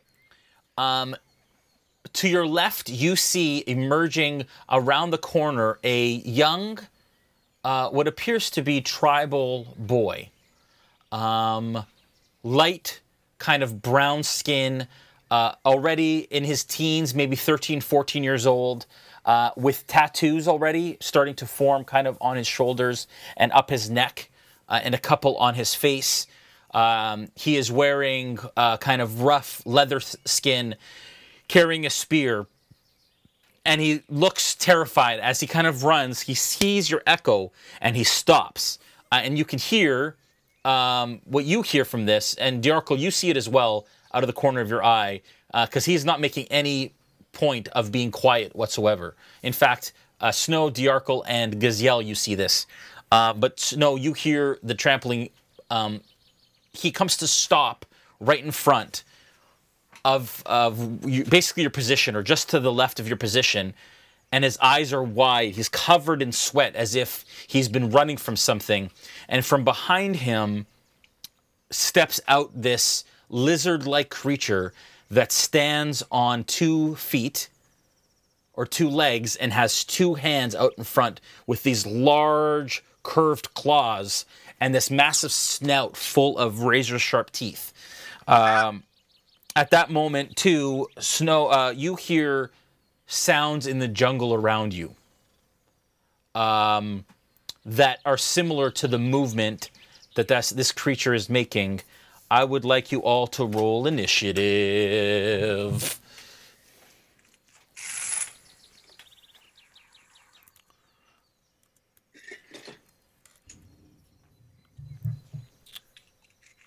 One moment, please. Christina, I thought you were turning that to the 2. I was like, oh no. That would be the worst reveal ever.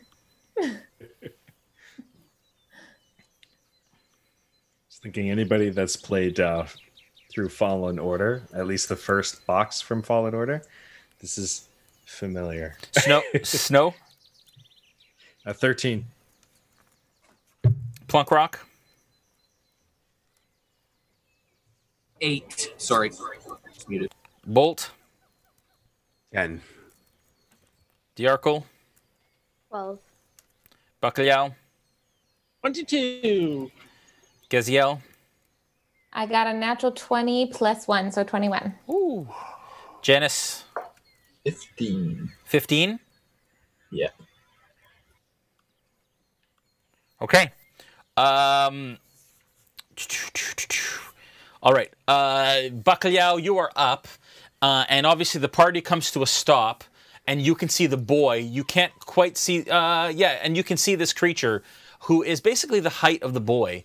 Almost like 3/4 of the height of you, and kind of stops as it starts to smell the air, but is zeroed in on this boy. What do you do? Did you say we heard some around us in the woods? Not you, only Snow. Fine. And this thing is definitely it's trying to eat this guy. It's not his pet. Insight check. I've killed pets before in campaigns, so it doesn't go well. 15. Yeah, you can tell that this boy is scared crapless. The boy stops, looks at you, then looks back and doesn't know which way to go and is just terrified of both possibilities. I'll quickly look at Gaziel and say, is he a friend? Do we help him? He looks so scared, yes. Okay, I run with my staff. Yeah. My quarter staff. Two-handed towards this thing. Can I reach it? How? No. 30 feet? I can't get there in 30 feet? He can move diagonally. They can move diagonal in 5e. So can I reach him? 10, 15. No, you're 5 feet short. Okay. So I run towards him. Yeah. As fast as I can, and then... Okay. Well, you're running towards the creature, right? Yeah, towards the creature. Yeah. And I'll cast Burning Hands, which is a Dex 13 saving throw. What's the range on Burning Hands? I hold your hands. I hold my hands with my thumbs touching and fingers spread, and a thin sheet of flames shoot forth from my outstretched fingertips. Yep. Oh! Each creature in a 15-foot cone must make a dexterity saving throw. Can I aim it away from the boy? Yeah, you're past the boy at this point. Like, you ran not right past them, but you're past the boy. Good. That's good. So it's a 13 dex saving throw. Okay, it passed. It passed, so he'll take half damage, which is 3d6. Ouch. What? 3 6s. Thank you, D&D Beyond. That's ring damage. That's hilarious. Basically, it ignites, and the ground and the jungle around it ignites as well. And it's basically jumping as it starts to char and bubble and crack and scream. Not quite dead yet, but it's not okay. Shoo, shoo. You say shoo, shoo? Yeah. Okay.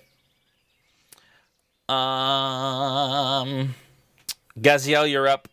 Janice, you're on deck. I'm really far from this creature, right? You can get there in one. What's your movement? 25. Yeah. You could get beside Bacalhau. That's as far as you could get. Okay, I'll run towards him.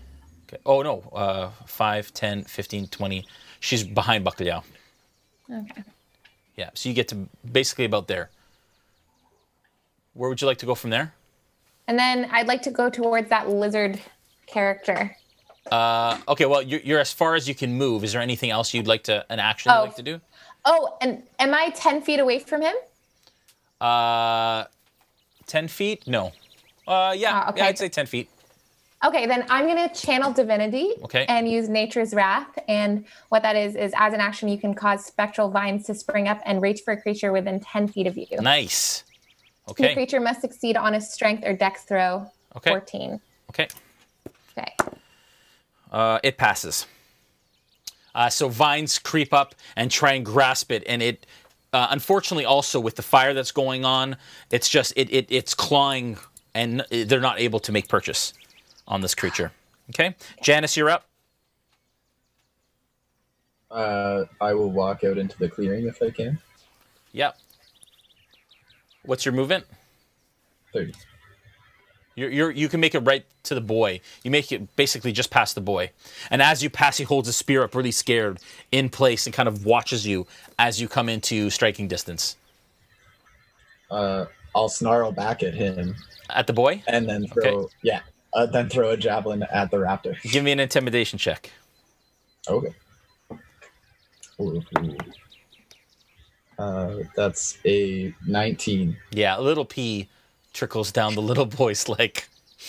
I laugh. As he kind of scared, and his legs start to shake as he holds his spear in your direction. Oh, you're not been taught right, boy. Okay. You throw a spear at the what? The javelin at the raptor. Okay. That's a 17 to hit. That's a hit. 5 points of damage. Yeah. You skewer this creature, and it falls dead and pinned to the ground with your spear. Okay. And the boy said, "Now that's how you use a spear." Is he still on fire? Yeah. Well, it's still charred and kind of burning around in the area. There's a lot of humidity and moisture in the jungle, so it's starting to fizzle. There's a lot of smoke that's been caused. Not really. Not so much. But at this point, 2 of these creatures jump out from either side of the jungle with their claws and their feet up in the air as they both pounce onto Bacalhau from either side. Clever girl. Very good. What's your armor class again, Bacalhau? 17. Okay. The first one comes down with a bite, and you take 6 points of piercing damage as it bites into your shoulder. It comes across with its leg claws, with these long, and they are raptors, with its claw, and misses with this claw, but you take the 6 points. The other one gets advantage, because now its mate is in, or it's not mate, that's weird, its friend is in distance. I'd be jealous if it was his mate. You take another 3 points of damage as he goes to bite and bites onto your shell, kind of to hold on, but slashes you with its claw. Ah. So that's 12 points in all, right? I said, no, sorry. What did I say? 3 point, what did I say? 3 and 6. Okay, 9 points. Okay? Sorry. Snow, you're up. Dajarkal, you're on deck. All right. In defense of my friend, I'm going to send my Echo forward to attack one of the raptors. Yeah. And I'm going to go approach the other one as close as I can get. Okay. So you come up beside Bacalhau. That's fine. And you manage to close in on both. Okay. I'd like you to make a perception check. Sure.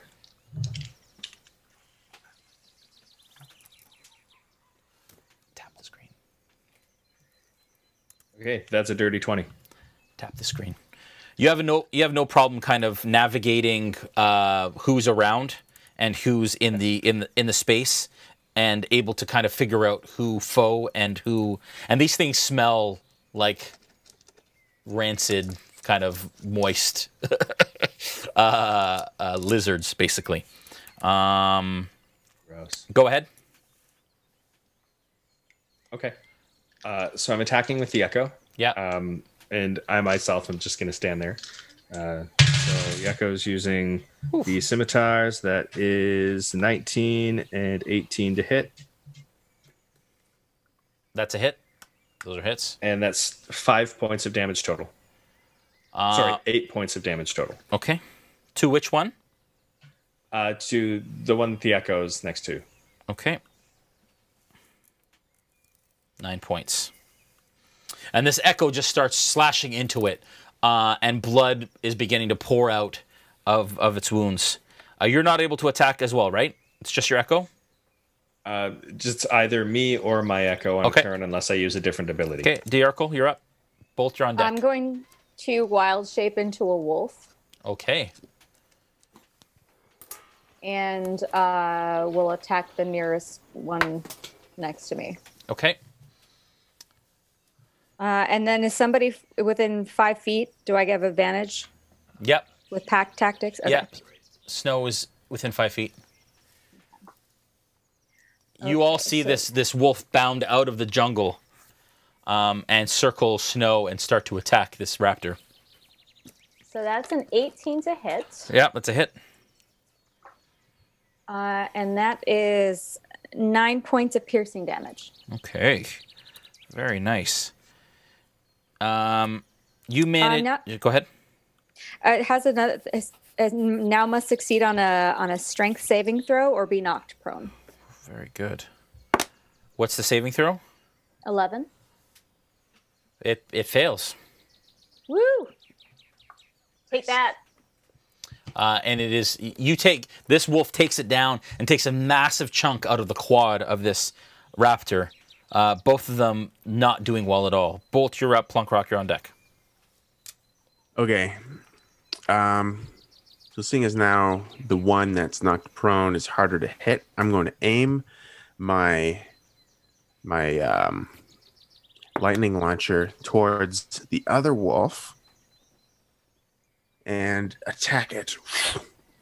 It's 16 to hit. Okay. It's a hit. And 12 lightning damage. Okay, and you finish it off easily. One down. Plunk, you're up. So I'm going to. How far is Bacalhau from me? I can't really tell from the top. Some 30 feet, 40 feet. Okay, so I'm going to do my full distance. Okay, 25. Run up to. No, I do full 30. I think. Yeah, full 30. Okay. And I'm going to reach Bacalhau and then put my hands on the back of his shell. Yeah. And then cure wounds on him at 2nd level. Okay. And as I'm doing it, I'm going to say, Can your friends do this? and then cure him with 8 points of health. Yeah. Okay, good. Awesome. You can take that. And currently the boy is kind of surrounded, doesn't know where to go. Is kind of looking almost maybe for a way out, but doesn't necessarily know how to react right now as you're kind of killing the things that were killing him. But one of your members just growled at him, so he's not too sure. Bacalhau, you're up. Okay, is Gaziel, you're on deck. What's that? Is one of them still on my back? No, it's prone on the ground beside you, to your left. Okay. And it's not looking good.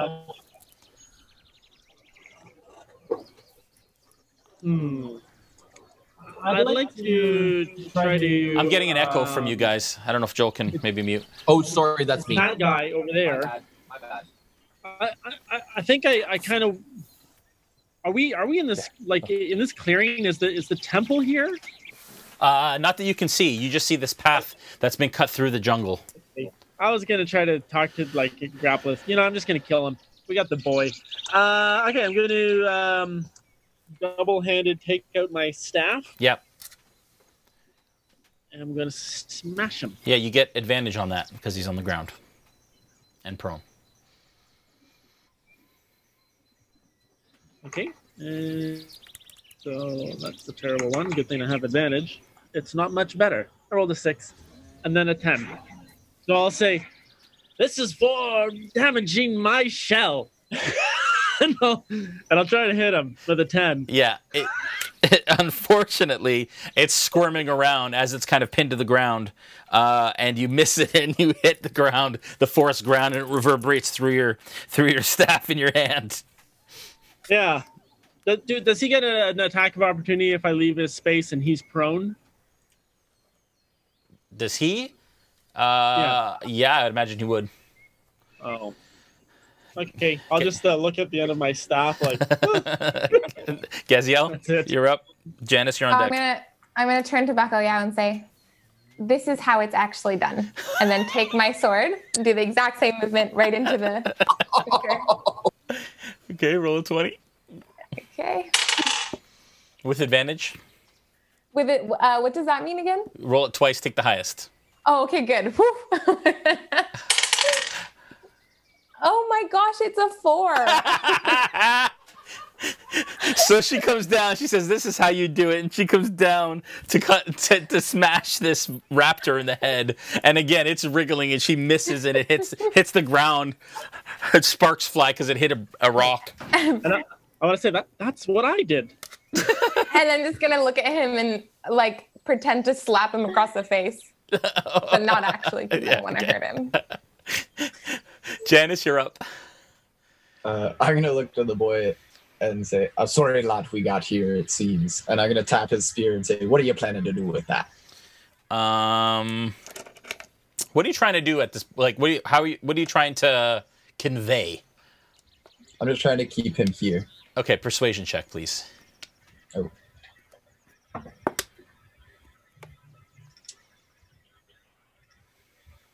That is a 17. Okay. With a 17, he has his spear out. As soon as you tap it, he kind of looks at you like he doesn't quite understand what you're saying, or at all understand what you're saying. And he mumbles something in a language you don't understand, and he kind of lowers the spear and kind of just holds it tight to his chest. Hey, there, be a good boy now. No, be my turn. Okay.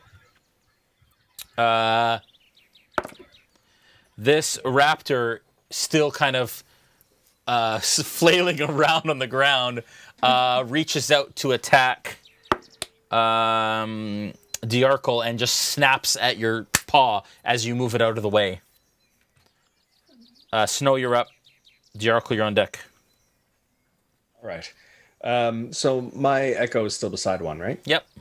No, it's not. Sorry. No, it's behind. No, it's off to the side. You'd have to move it all the way around. You're beside one. All right. Is that the one that everybody's missing? Yes. It's the only one left. So I'm going to go up to it myself and say, this is how you do it.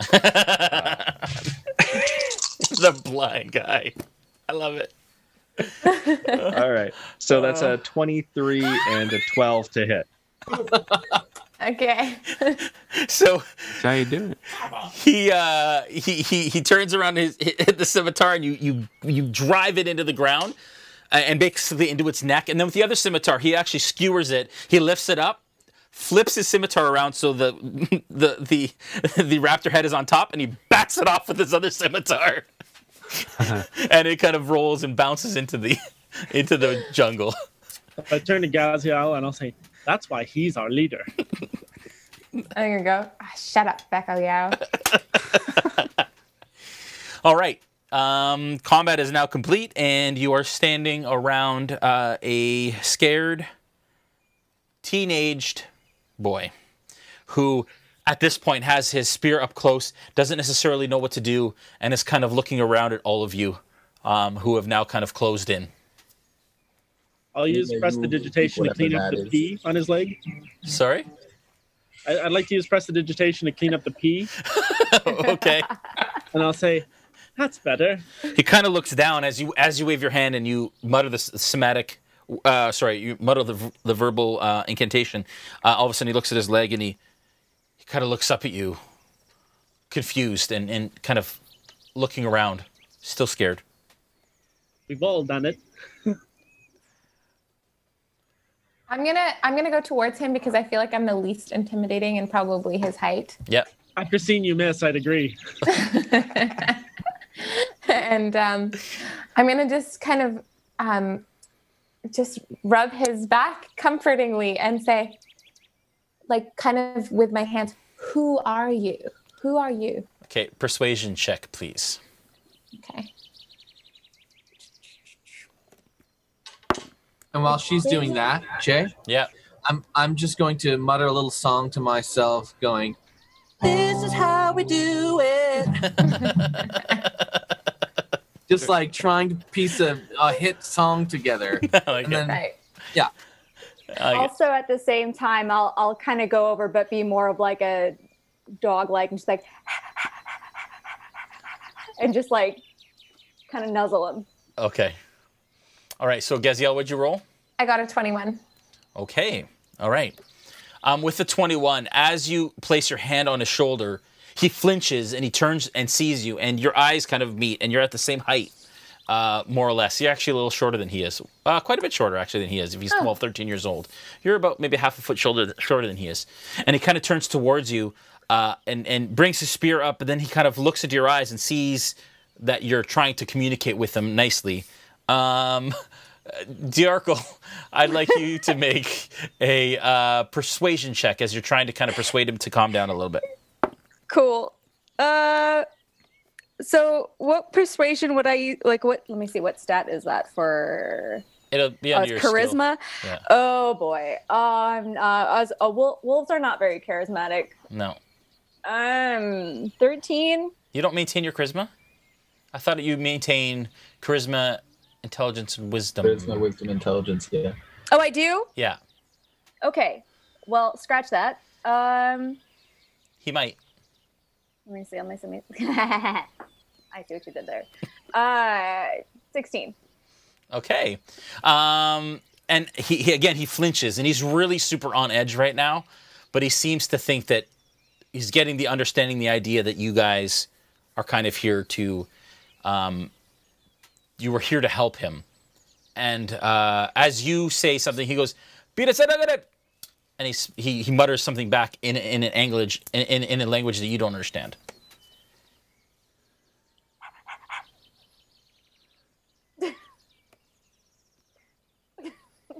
I guess, what do we do? He doesn't understand us. Hey, Jay. Yeah. Can I attempt to, and I will attempt to repeat his words exactly back to him, but in a question form? You know what I mean? Yeah. Like I'm trying to get him to speak more. Yeah. So you can mimic exactly anything that you hear. So, but I would like you to make a performance check, please.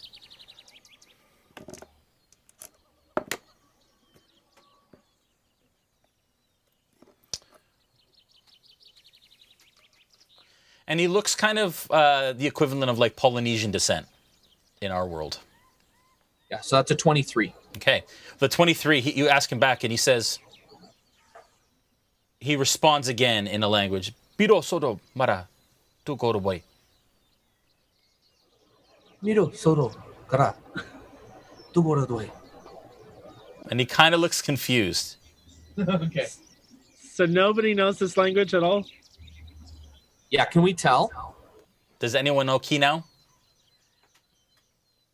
No, nobody knows Kino. So no. Okay. Can we just try asking him questions in the languages we know? You absolutely can. Okay, I just want to say, like, we're friends, and I want to say it in I know Common, Aquan, and Elvish. Okay, so you start rhyming off. What's the question? Just that we're friends. Yeah, that's all I want to say, and I'll go through the languages that I know, which are only those three, just to see if he knows one of the other ones. Yeah, there's kind of confusion in his face, and he says he kind of looks. He looks at you, and he puts his hand on his chest, and he says, "Odo." Oh. Bacalhau. And he kind of starts to nod a bit. And I'll point to Snow, Gaziel, Bolt, and then Puppy at the wolf. And he kind of looks at Janice and kind of like is kind of afraid of him, but looks around at the rest of you and starts to kind of like, and his eyes go wide as he sees Bolt and as he's kind of glimmering in the little bit of sunlight that's coming through the canopy, especially in this path that has been opened up to the sky. And it has been, it's been about an hour since you've landed on this island at this point. Because you've only gone 2 miles or so. I want to say to him, I want to do like a praying motion. Yeah. And go, Ukatoa? Ukatoa. Ukatoa. Ukatoa. And he immediately gets on his knees and he begins to do like a praying kind of motion. Is he facing and then covers head. No, he just dropped to the ground and did it. Okay. I'm going to mimic his actions. Well, kind of keep an eye on him, kind of mimicking as if like I'm also there to worship Ukatoa. Yeah. Then I don't know how I'm going to signal to him a temple. maybe I'll take a couple of like some silver pieces out. Yeah. And make the praying thing, and then like look around. Like, okay. Yeah. Give me a performance check.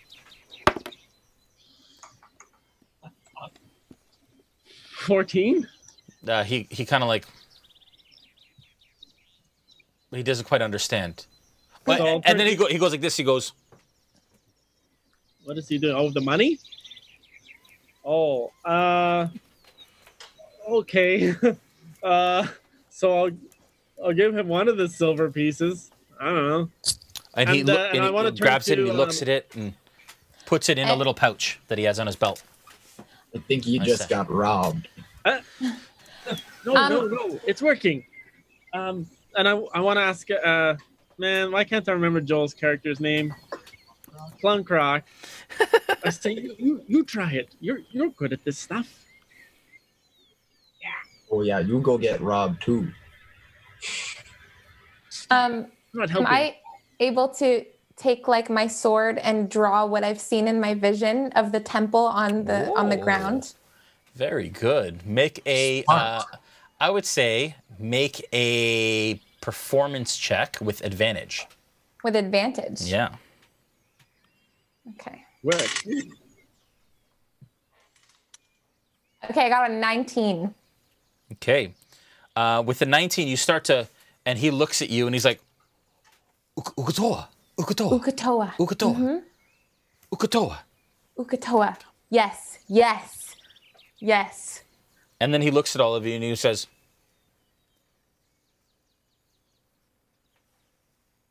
It's a little hard for us to see. Yeah. I think he's hungry. Yes. Food. Does anybody have food to give this little child? I have 3 whole raptors right here. and as you kind of point down at the raptors, he goes, "Oh, sukutoba." Did we want to cook them? I could start a little bonfire if we needed. So does anybody have rations? I have some rations. I can give him some rations. Yes. A meal's worth. Yes. Okay, so you give him some? Yeah, so I pull out some rations and I hold them out. Yep. In his general direction. Oh, he takes them. Okay. And he takes a little bit of a corner of one and kind of tastes it a little bit, and then he puts the rest into a pouch. Okay. And then he pulls out a one sec. He pulls out a what appears to be one sec, sorry. Give my silver back? He pulls out a piece of like gnarled yellow root that has been cut, almost like ginger, but bright yellow. And it's about this size. And he kind of pulls it out and he offers it to Snow with 2 hands. So I don't see that that he's doing that. Do I Sorry, get any yeah, sense you guys that all he's see doing that. Yeah, you guys all see Oh, that. he's offering you something. Can I quickly examine this root before he takes it to know if it's like, instant death poison root? Nature check, please. While they're doing that, I'm just going to start a quick bonfire off to the side, just in case we need it. Okay. Just put it together. Yeah. Bonfire lights next to you guys on the path. Just in case. Just in case. Sorry, what was that nature check? I got a 5. So no, I'm not sure what this is, but you might want to not eat it all at once. Well, Can I describe it to I'm him? not sure. I'm sure that it's not food. Otherwise, he would not have asked us for food. Perhaps this is an offering meant for their god. Oh, am I able to use a spell here to detect poison? Yeah, you can absolutely do that. Okay, so I'm gonna use my detect poison spell and detect poison and disease. Okay, so but you can, I think you can you detect poison in a, can you read the spell? Because I think you can detect, yeah, just if you could. It said, for the duration, you can sense the presence and location of poisons, poisonous creatures, and diseases within 30 feet of you. You can also identify the kind of poison, poisonous creature, or disease in each case. The spell can penetrate most barriers, but it's blocked by 1 foot of stone 1 inch of common metal, a thin sheet of lead, or 3 feet of wood and dirt. Interesting. Okay.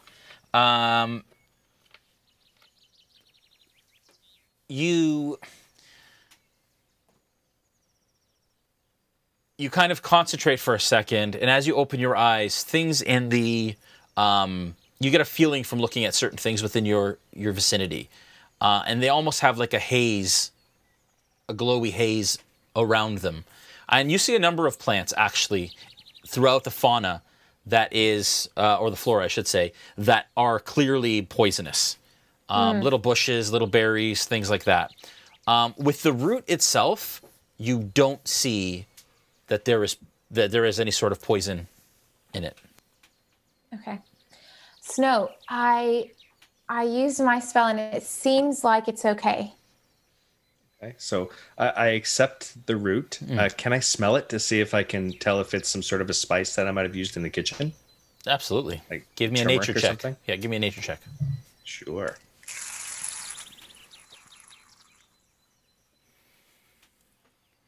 It's 12. Yeah.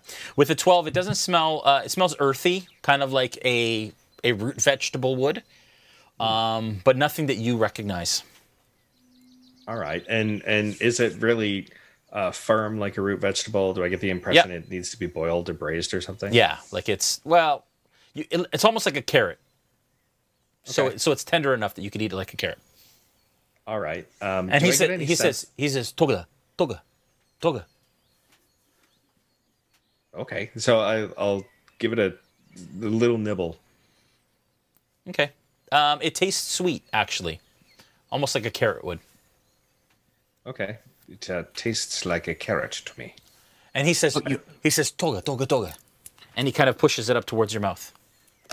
You're eating it. Well, I am not sure if I should eat the whole thing here. Toga, I was thinking maybe toga. I would save some for later. Toga, toga. And he takes out a big morsel of your food and eats it. Toga. Okay, at this point, Jay, I'm going to cast Comprehend Language. Now? You had that the whole time. Yes. I think toga means eat. Just... Okay. So I guess I'm in a bit of a cultural bind here. I don't want to be rude. Snow. If you eat it, we're here to protect you. It's not poisonous, but if it's some sort of hallucinogenic, then we will be by your side. And ask him where you can get some more. All right. Well, I suppose you only live 9 times, and so I'll take a great big bite. Yeah, it's good, and it's actually quite good. And he says, toga, and you understand him to say, Joel. He says, eat it. It will make you strong. Okay. See, the problem and why I chose this spell when I started with Plunk was that I wanted to be able to understand because I couldn't speak. But the problem is I can't repeat things that are translated in my head because I can only mimic things. So even if I want to, I can't tell them what it means. Yes, that's true. Good use of a spell slot, though. So he's not content with just the big bite, right? No, doesn't look like it. All right, I'm going for Brooke then. I'll eat the whole thing. Okay. All right. So you down it, and as you start to eat it, you feel strength actually begin to and vitality begin to fill kind of your system, and you get 6 temporary hit points over and above your existing hit points. Sorry, how many? 6. It froze for me. 6? Yeah. Thank you. All right. This is really good stuff, everybody. I feel great. Tibo Tobara. And you hear him say, it'll make you strong. All right, so I'll motion a thank you. Ukatoa. Okay. Hey, Jay. Yeah. Can I point to the other people in the party and go and basically repeat the phrase he just said about make you strong. Yeah. To the other party members. Ora bada. And I point to everyone else. Does he have any more? He says, Busidire, which means, no, I don't have any more. I'm quite curious as to why he gave it to you. I wonder if he saw that you needed strength in some way. Snow? Maybe he saw me using the echo. He did not see me do much at all until the end. Maybe. Perhaps it is just a thank you for the food that I gave to him. Perhaps. Social ritual. Fashion tradesies. Yes, of course. I I suppose cleaned up this is his a good way tea, to and make maybe he'll friends. do the same for me one time. So maybe. Do you think you could get him to take us to his home? Perhaps. I do not know how to ask. Would one of you be able to maybe sign or something to get him to understand the word home? We could guide him there and protect him. Sleep? Wasn't Yes, he maybe to the temple? I should have. He's looking at everybody making different symbols, and he's not quite sure who to follow. I'm going half into my shell and then coming back out. Yeah. He's a little confused. Can I just point to my picture with the sword again? The Yep. Ukatoa. Ukatoa. Okay, and he starts off down the path that he came from. I translate for everyone in the party and say, he said Ukatoa. Yes. Thank you, Plunk. Yes. And he actually stops at some of the fallen velociraptors, and he takes out a little kind of knife made out of flint or something super sharp that has been created into a little pocket knife, and he begins to dig out claws from the raptors, from their toes. We are going to roast them. You read that side. And he starts to give. He gives one claw to Snow. Thank you. And who else killed one? I see. Did I? He gives I one. was the brave one that ran out there first And he set gives him on fire. Yeah, he gives one claw to each of the people that killed one. There's 3 claws to go around. I can't remember who finished 2 exactly, but I tried to kill one. yeah. Okay. All right.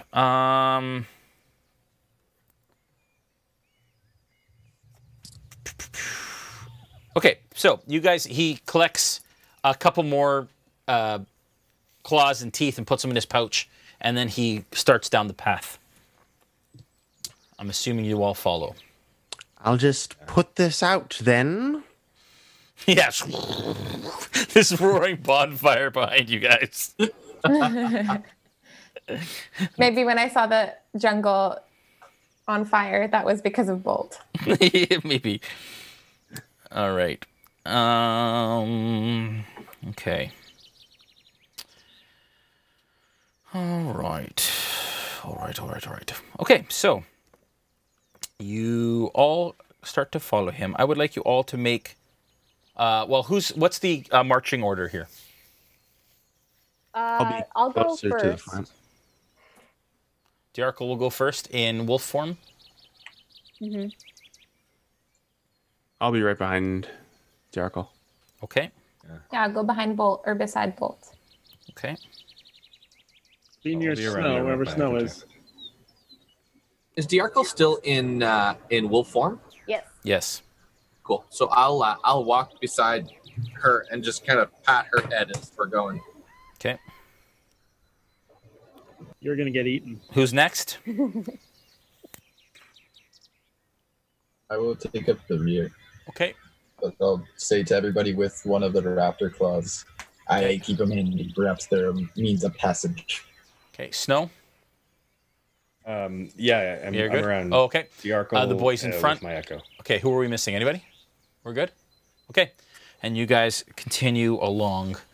And this boy seems to be kind of watching around him, scanning the jungle as he walks, with kind of his spear in front of him, but with this kind of his chest out like he's proud that he has warriors along with him that are walking the path with him. I also scan as we go. Yeah. I want to be cautious and just watch as well, taking cues from him. Yeah. And I'm smelling and listening for any signs of danger. Okay. Jason? Yes. As I follow him, do I like recognize any of my surroundings from my vision at all? Give me a history check, please.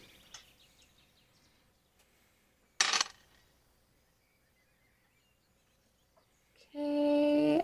It's a -1. Okay, 11. 11? Mm-hmm. Yeah, not really. It all just looks like tangled jungle at this point. Okay. And again, your dream, you saw a bit of jungle, but then it all kind of died. You didn't quite walk with your jungle, with your dream. Right. So it's hard to kind of place anything specific for you right now. Okay. Dajarkal, can you make a perception check for me, please? Okay.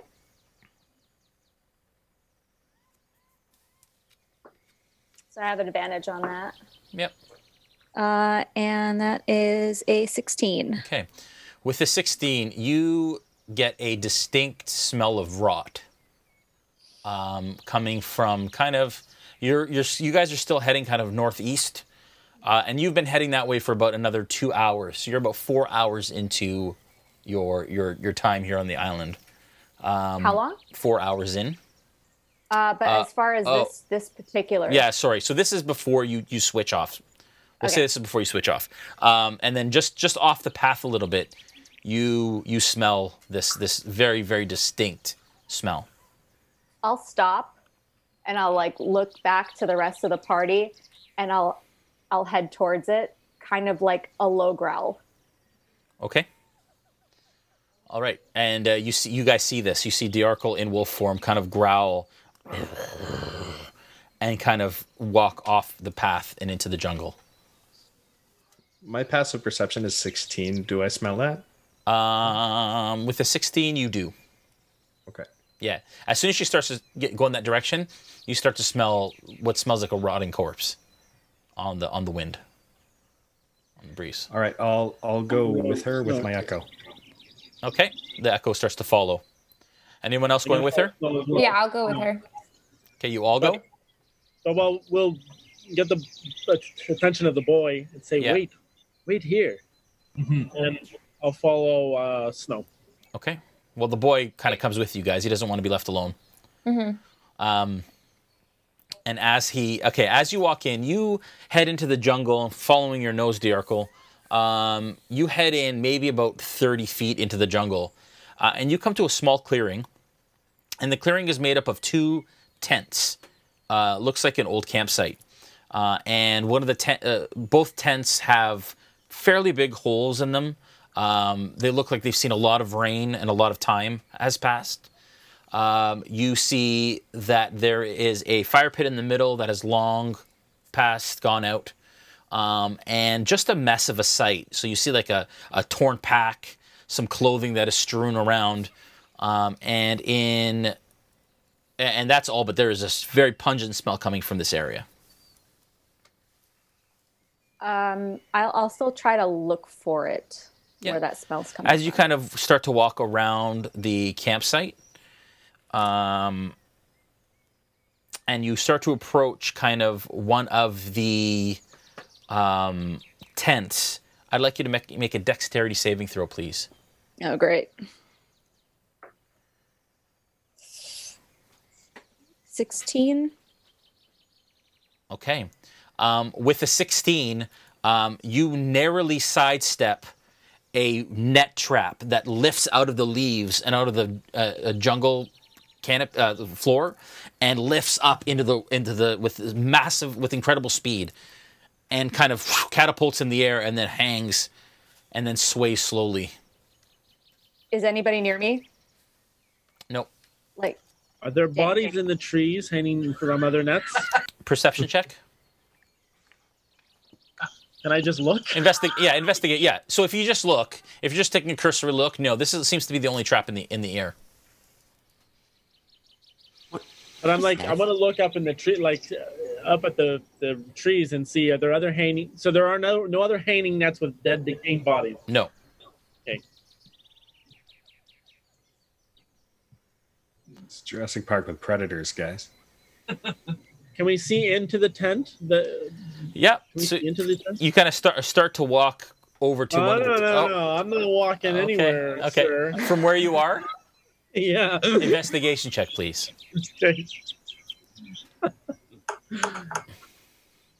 22. Yeah. With the 22, you can see, because there are large holes that are kind of gaping in the tents, you see that there is distinctly a body in one of the tents. The other one is empty from where you stand.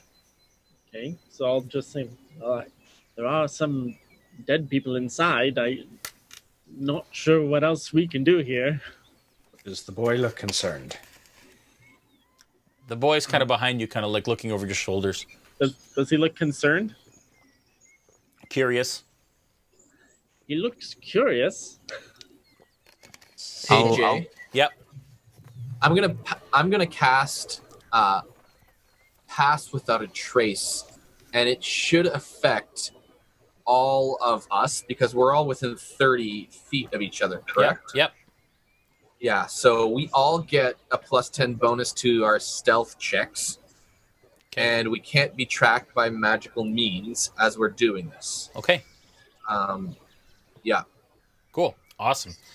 So as I do it, though, an emblem of a leaf comes onto my hand. Nice. And kind of shines in the jungle, and I kind of ward it across all of us as members.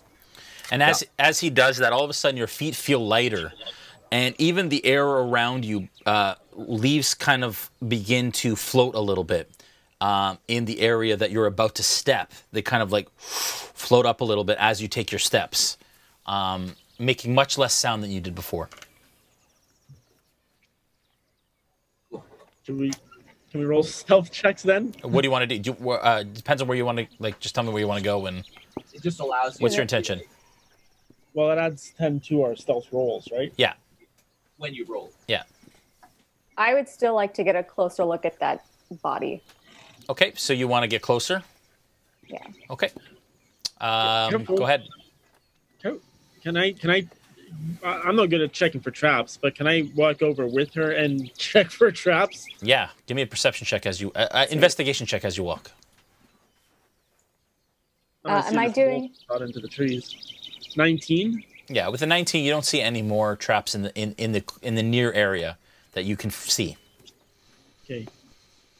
I want to just look over at the boy and just kind of put my hands up, like, what is this? Do you know what that is? He looks at you. Goes, Can the boy see us still? Yeah, he's behind you. He's kind of looking over your shoulders. Okay. I'll head over too and see what I can see in there. Okay. It looks safe, Dajarkal. You can go in. So am I rolling for anything, Jason? Investigation check as you kind of look through the tent. Now, the tent is small. It's kind of like no more than maybe 2.5 feet from the ground. It's just like a one-man sort of temporary typical adventurer's tent. Investigation tent. is intelligence. Yeah.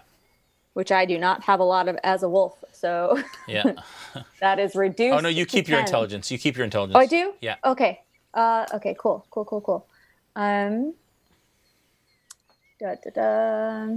Okay, then that is an 18. Okay, with an 18, you start to kind of look at this body. This body looks like. Give me a medicine check. Okay. Ooh, that is a 21. With a 21, the body you imagine has been dead maybe a week. or so. Okay.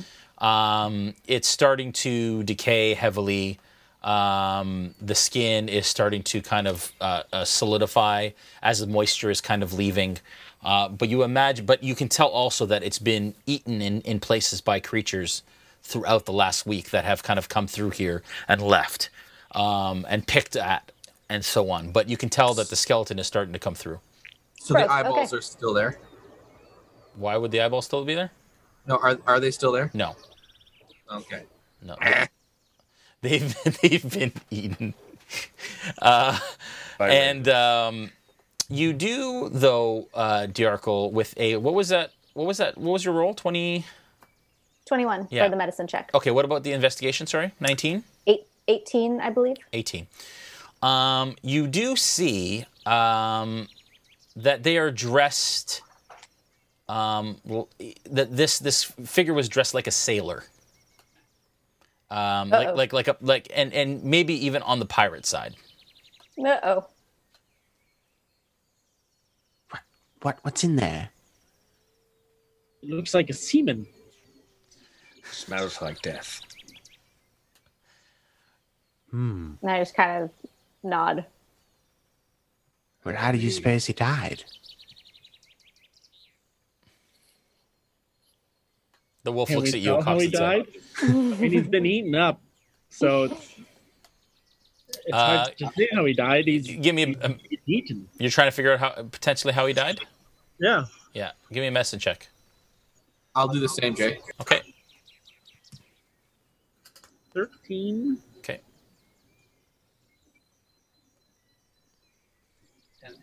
Okay.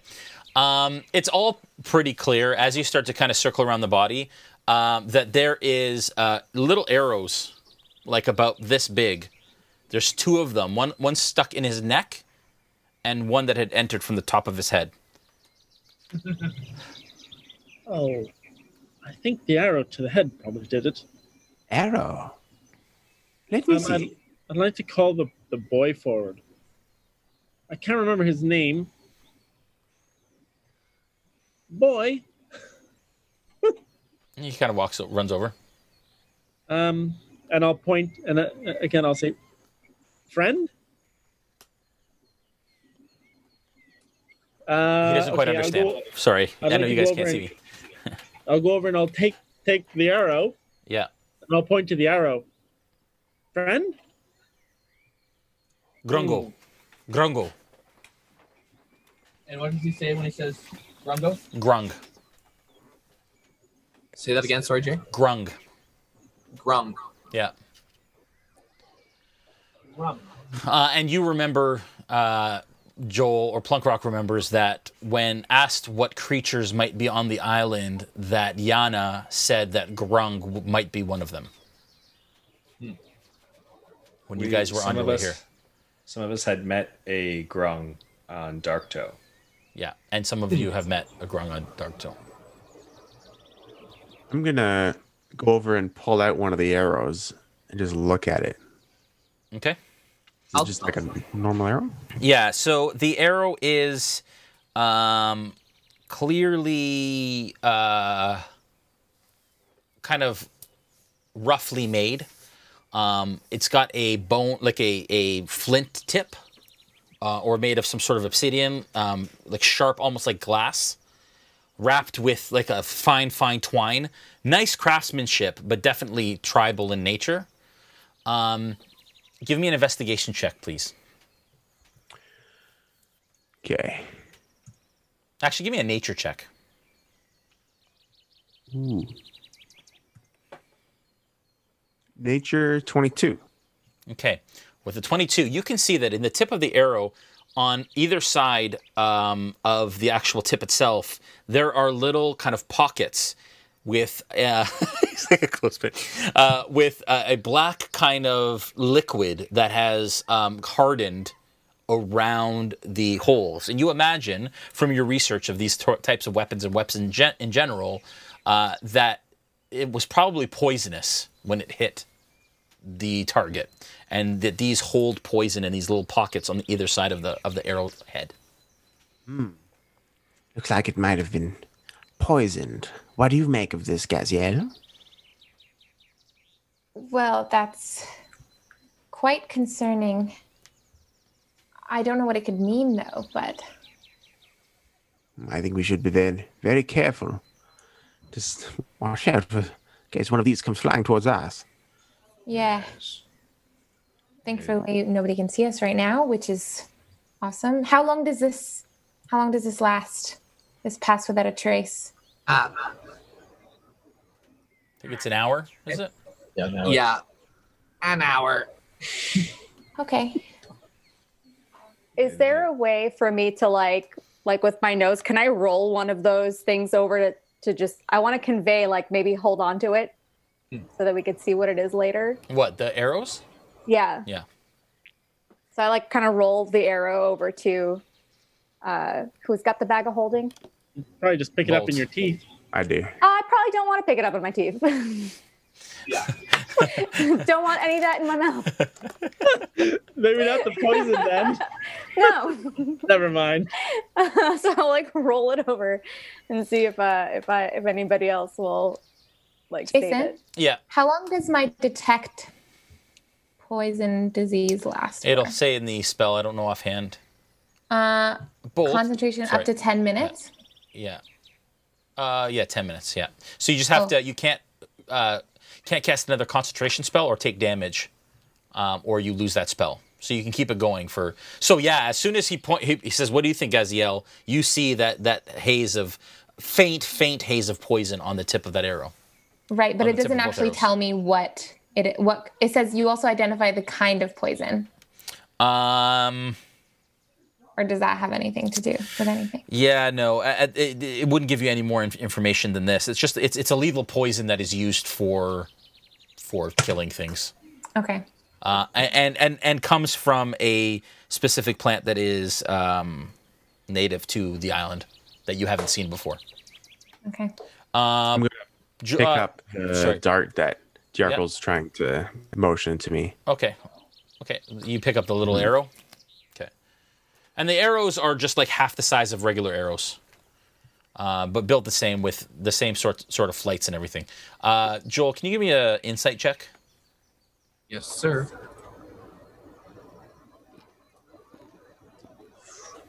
That is an 8. With an 8, you do notice that as soon as he said Grungle, he's kind of looking up at the trees and kind of is holding his spear a little harder, like tighter than he was. Awesome. I'll convey that to the rest of the party. Just point at him. Go. Holding tight. Indeed. Maybe we should just head back to the path. So on Darktoe, I had spoken with Sulcax a lot, who is a grung. Mm-hmm. And one of the things that was kind of described was the smell. Is there anything? Would I get any scent of a grung nearby? You don't currently smell anything that resembles the smell that Sulcax had of any sort. Okay. Jay, is it possible for us to set up the trap again? I mean, you can absolutely try. You can see how it basically had a mechanism that was kind of a weight mechanism. When you step in a certain area, it triggered something, and it was tied to basically a boulder tied to the end of the rope. So you could try and do it again, but you'd have to climb the tree and then bring the boulder down again and set it all up. Right, I won't do that. Okay. My friends, no disrespect to the dead, but is there anything useful around? Good point. Eyeball's gone. Well, he won't be needing those anymore. You guys want to search the area? Yeah. Okay, Snow. Perhaps. Go ahead. Perhaps we could try to find as many of those arrows as possible and then use them in defense if we get attacked. Maybe the poison is still useful. I nod at this. Okay, you all take a quick look around, investigate, and everything looks like it's been picked clean Anything of value has been taken. The other person that was taking up residence in the other tent is nowhere to be found. No sign of them. I turn to Gaziel, and I'll say, see more poison? And maybe we can go and pick the poison that is similar to what's on the arrow for our own use in the future. Yes, give me a second here.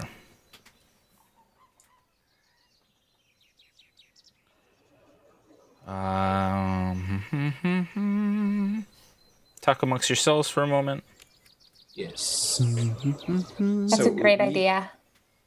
We haven't heard the word grung spoken, right? Only the boy has said it in his own language, so none of us would be thinking specifically about grung at this moment, right? Good point. Actually, was I ever around Sulcax? I think I was on Dark Toe. Although I've never conversed with him, but I would have noticed him. Dennis knows her and Mr. O, but doesn't see the line, the through line. Right. Yeah, because I've had some conversations with her that would be really, really useful to be able to tell the party about the things she told me. But if I'm not thinking about grung, then I have no reason to even bring it up, right? Well, I mean, I can have been quiet too. I know. It's tough. It's tough. Dang. Never. I can't do what I want to do because you haven't initiated the way for me to do it. No meta. No. I'm sorry. All right, so you do see that the kind of haze that you see around this particular arrow resembles, again, another haze that you see around a plant that is bright green plant with red dots on the leaves. But you get the sense that there's more to it. That the plant that maybe is a base for this poison isn't isn't all of it. But you do see a specific plant with green, broad leaves with red dots. I see this? Yes. Okay. Go ahead. I was just going to say, I sort of see this plant that maybe resembles this poison, but I'm not sure that we can do much with it. Maybe Bolt perhaps can invent something of some sort. I'm flattered by your confidence. Change back into my normal self at this point. Okay. And with my herbalism kit, would I be able to kind of break down what else is in this poison? Interesting. If you'd be able to kind of tell what else exists. Yeah. Okay. I would like you to give me an investigation check, and then you can add your because she's proficient with it, so she would get your proficiency bonus on top of that. So basically, whatever your intelligence modifier is, +2 on top of your roll. Okay. Okay, so that is a 14. Okay. With a 14, you start to kind of take things out, and you take out your herbalism kit, and you have little salves and things, and you start to drip little bits of different concoctions onto the spearhead. With a 14, you're able to tell that, yes, this plant was used as a base for it. And the boy actually comes over to see what you're doing, and he points at the leaves and says, Manga. And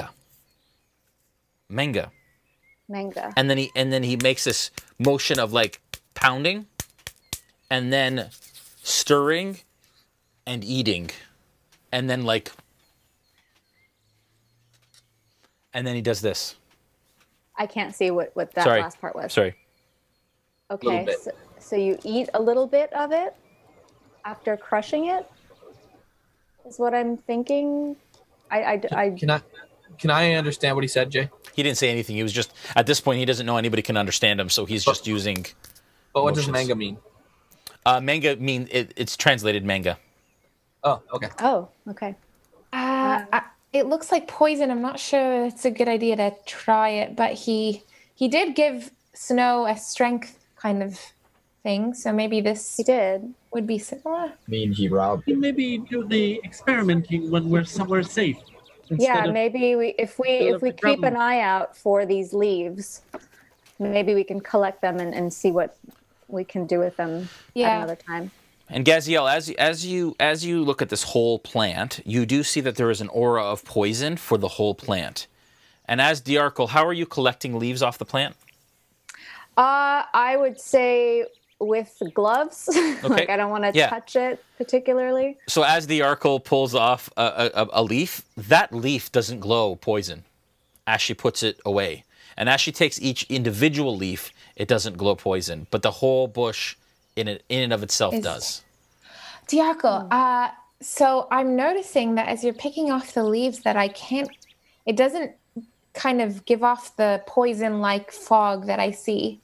As soon as you pick it off the vine, off the root. That's really strange. What do you think? I mean, maybe because it's attached to the actual plant itself, it has the poison, but maybe the leaf itself doesn't. Where are you putting these leaves, happen if I Dajarkal, while you collect them?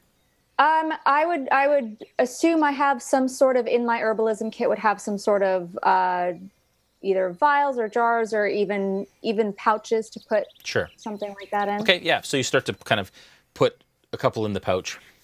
But I would like to. What would happen if I just took a branch with the leaves on them? Yeah. Okay. You take it off and you have it with you. Does it also glow the same way? The whole branch glows. Yeah, it looks like maybe the branch is actually the poison pot. Maybe. Or maybe the leaves still have to be... Okay, so now my third... I'm going to try to take a branch that has no leaves on it and see what happens when I take the branch. No glow. No glow. So I take it the leaves still have to be attached to the branch? I guess it seems that way from what I'm seeing with my own eyes, but yeah, I think that's the case. Maybe in this way that the leaves themselves can be medicinal, but if they're attached to the branch, they're poisonous? Poison. I'd say take a couple leaves on their own and then a couple branches with the leaves attached on their own, just to have both. Right. So I've gotten the leaves with the pouch, just plucked from directly, that aren't poisonous, and then I have this, which I'll wrap it with a cloth. Okay. And put it away in my in my bag. Gaziel, can you give me a perception check? A perception check? Yes. And Dave and Joel, it looks like your table's on fire. Just nope. I got a 19. Bolt did it. Okay. It's a bolt attack. Yeah. A 19. With a 19, you see actually when she puts one of the leaves, she takes a leaf, and as she puts it into the pouch, they start to glow when they're in contact with each other. So a single leaf on itself doesn't glow, but as soon as it contacts some other leaves, they glow as a collective. Leaf on leaf action. Do I notice this too, or no? No, because you don't see the glow. Only she does because of the detect poison. Oh yeah, Dajarkal, as soon as the leaf has contact with the other leaves and the branches, it glows again. It's such an odd, strange thing. Then I don't know. Well, we'll think. We'll try. We'll experiment. But for now, I guess now that now that I know that, I'll take a leaf by itself, and then put it in a pouch by itself, and see if it continues to not glow because it's not near the others. So what do I see then with? Sorry, if you do what? Sorry. If I take a leaf on its own and put it in a separate pouch, alone. Yeah. There's no glow. There's no glow. What you kind of figure out is that one leaf on its own never glows, but in the combination with at least one or more, they glow as a whole. Okay. We so I guess We have an experiment. A safe place instead of in the death zone here. I'd really like to not do it here. I think we should get out of the death zone as soon as possible. Yes, but you guys, we have an experiment. Okay, is anybody else excited? I'm the only one that can see this, so this is quite odd. Scientific method.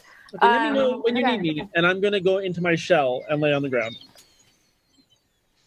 I don't want to get a poison dart in my head, so I'm just gonna tuck everything in.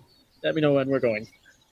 Okay, so all of this, collecting everything and talking everything, takes about 15 minutes or so in this area. What do you guys do once this is done? Do you continue on your way?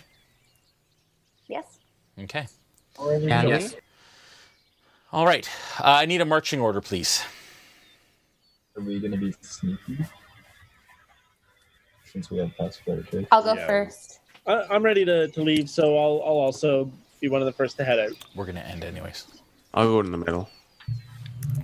Yeah, Okay. I'll go to the middle as well. With my echo. Okay, so who's leading? Sorry, say that again. I'll go first with Bacalhau. Okay. Yep. And Janice was sort of asking, or Josh, I guess, was asking, are we being sneaky because of pass without a trace? Yeah, I'd like you all to roll stealth checks, please.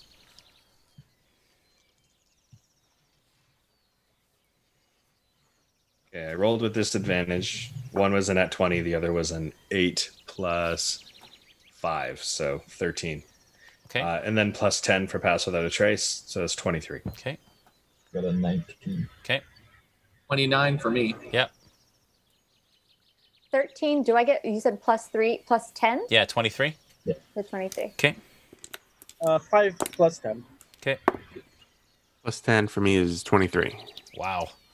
Okay, anybody under a 15? Okay. All right. You all start to move along in the forest, and you have this confidence with you. I'm assuming you cast it on the boy as well? Because he's within, Yes. right? How many people can you? within range. How many people can you cast it with? Anyone within 30 feet. Okay. So as you walk through, you walk for another, say, 6 hours or so through the jungle, and he takes you off the path finally, and now you're into really dense, deep jungle, and without any real issue up to this point. And you can see that the sun is starting to set over the canopy, and it's starting to get really dark in the jungle canopy, even though the sun is still not quite set yet. But as you finally kind of push through a final kind of wall of jungle, you open up into a bit of a clearing. And before you, and you can turn on, there you go.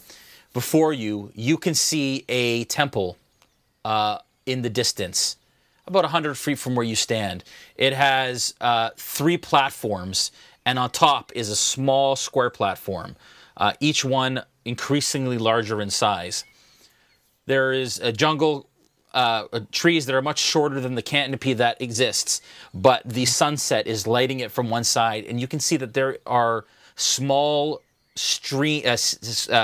basically streams of steam that seem to be escaping but in nooks and crannies and cracks all along the exterior of this temple. And that is where we're going to end the session for this evening. Oh man. Come on, That was Jay. great, guys. That was good. That was fun.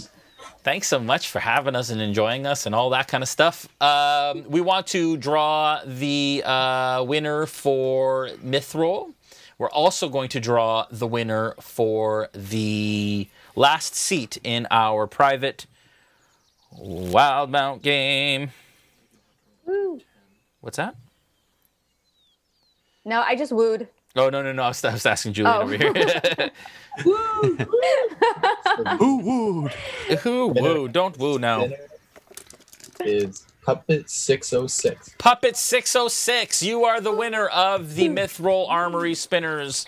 Mithril Armory guys will be in contact with you in some way, shape, or form to get you your address and email and all the stuff that they need to ship you some awesome spinners. So thank you for being involved. You gotta roll a D13 somehow. Okay, I am going to roll this. That is going to be a 10. Riktari, you have won, who is a regular on our stream and is also an officer, I think, within the revelry. Yeah, he's part of the squid. He has to be an officer, actually, but he's part of the deceitful squid. So congratulations, Riktari. Appreciate all of the support and everything. That is the 4th and final spot in our private... What's that? 4th and final spot in our private game that we will be running at some point. We will be scheduling it in the near future. I want to thank all of our community and everyone that supports us on an ongoing basis. Thank you for all the followers tonight and for all the subscribers tonight and for all our subscribers at home that are part of the revelry that continue to roleplay in Pirate Speak throughout the week and go on quests and all this fun stuff. We're still figuring all that out. And, you know, bottom line is it takes resources to do what we do. And so subscribing and supporting the channel is helping us to continue to do these awesome streams with these awesome people, with the technology and everything that is required in order to do this.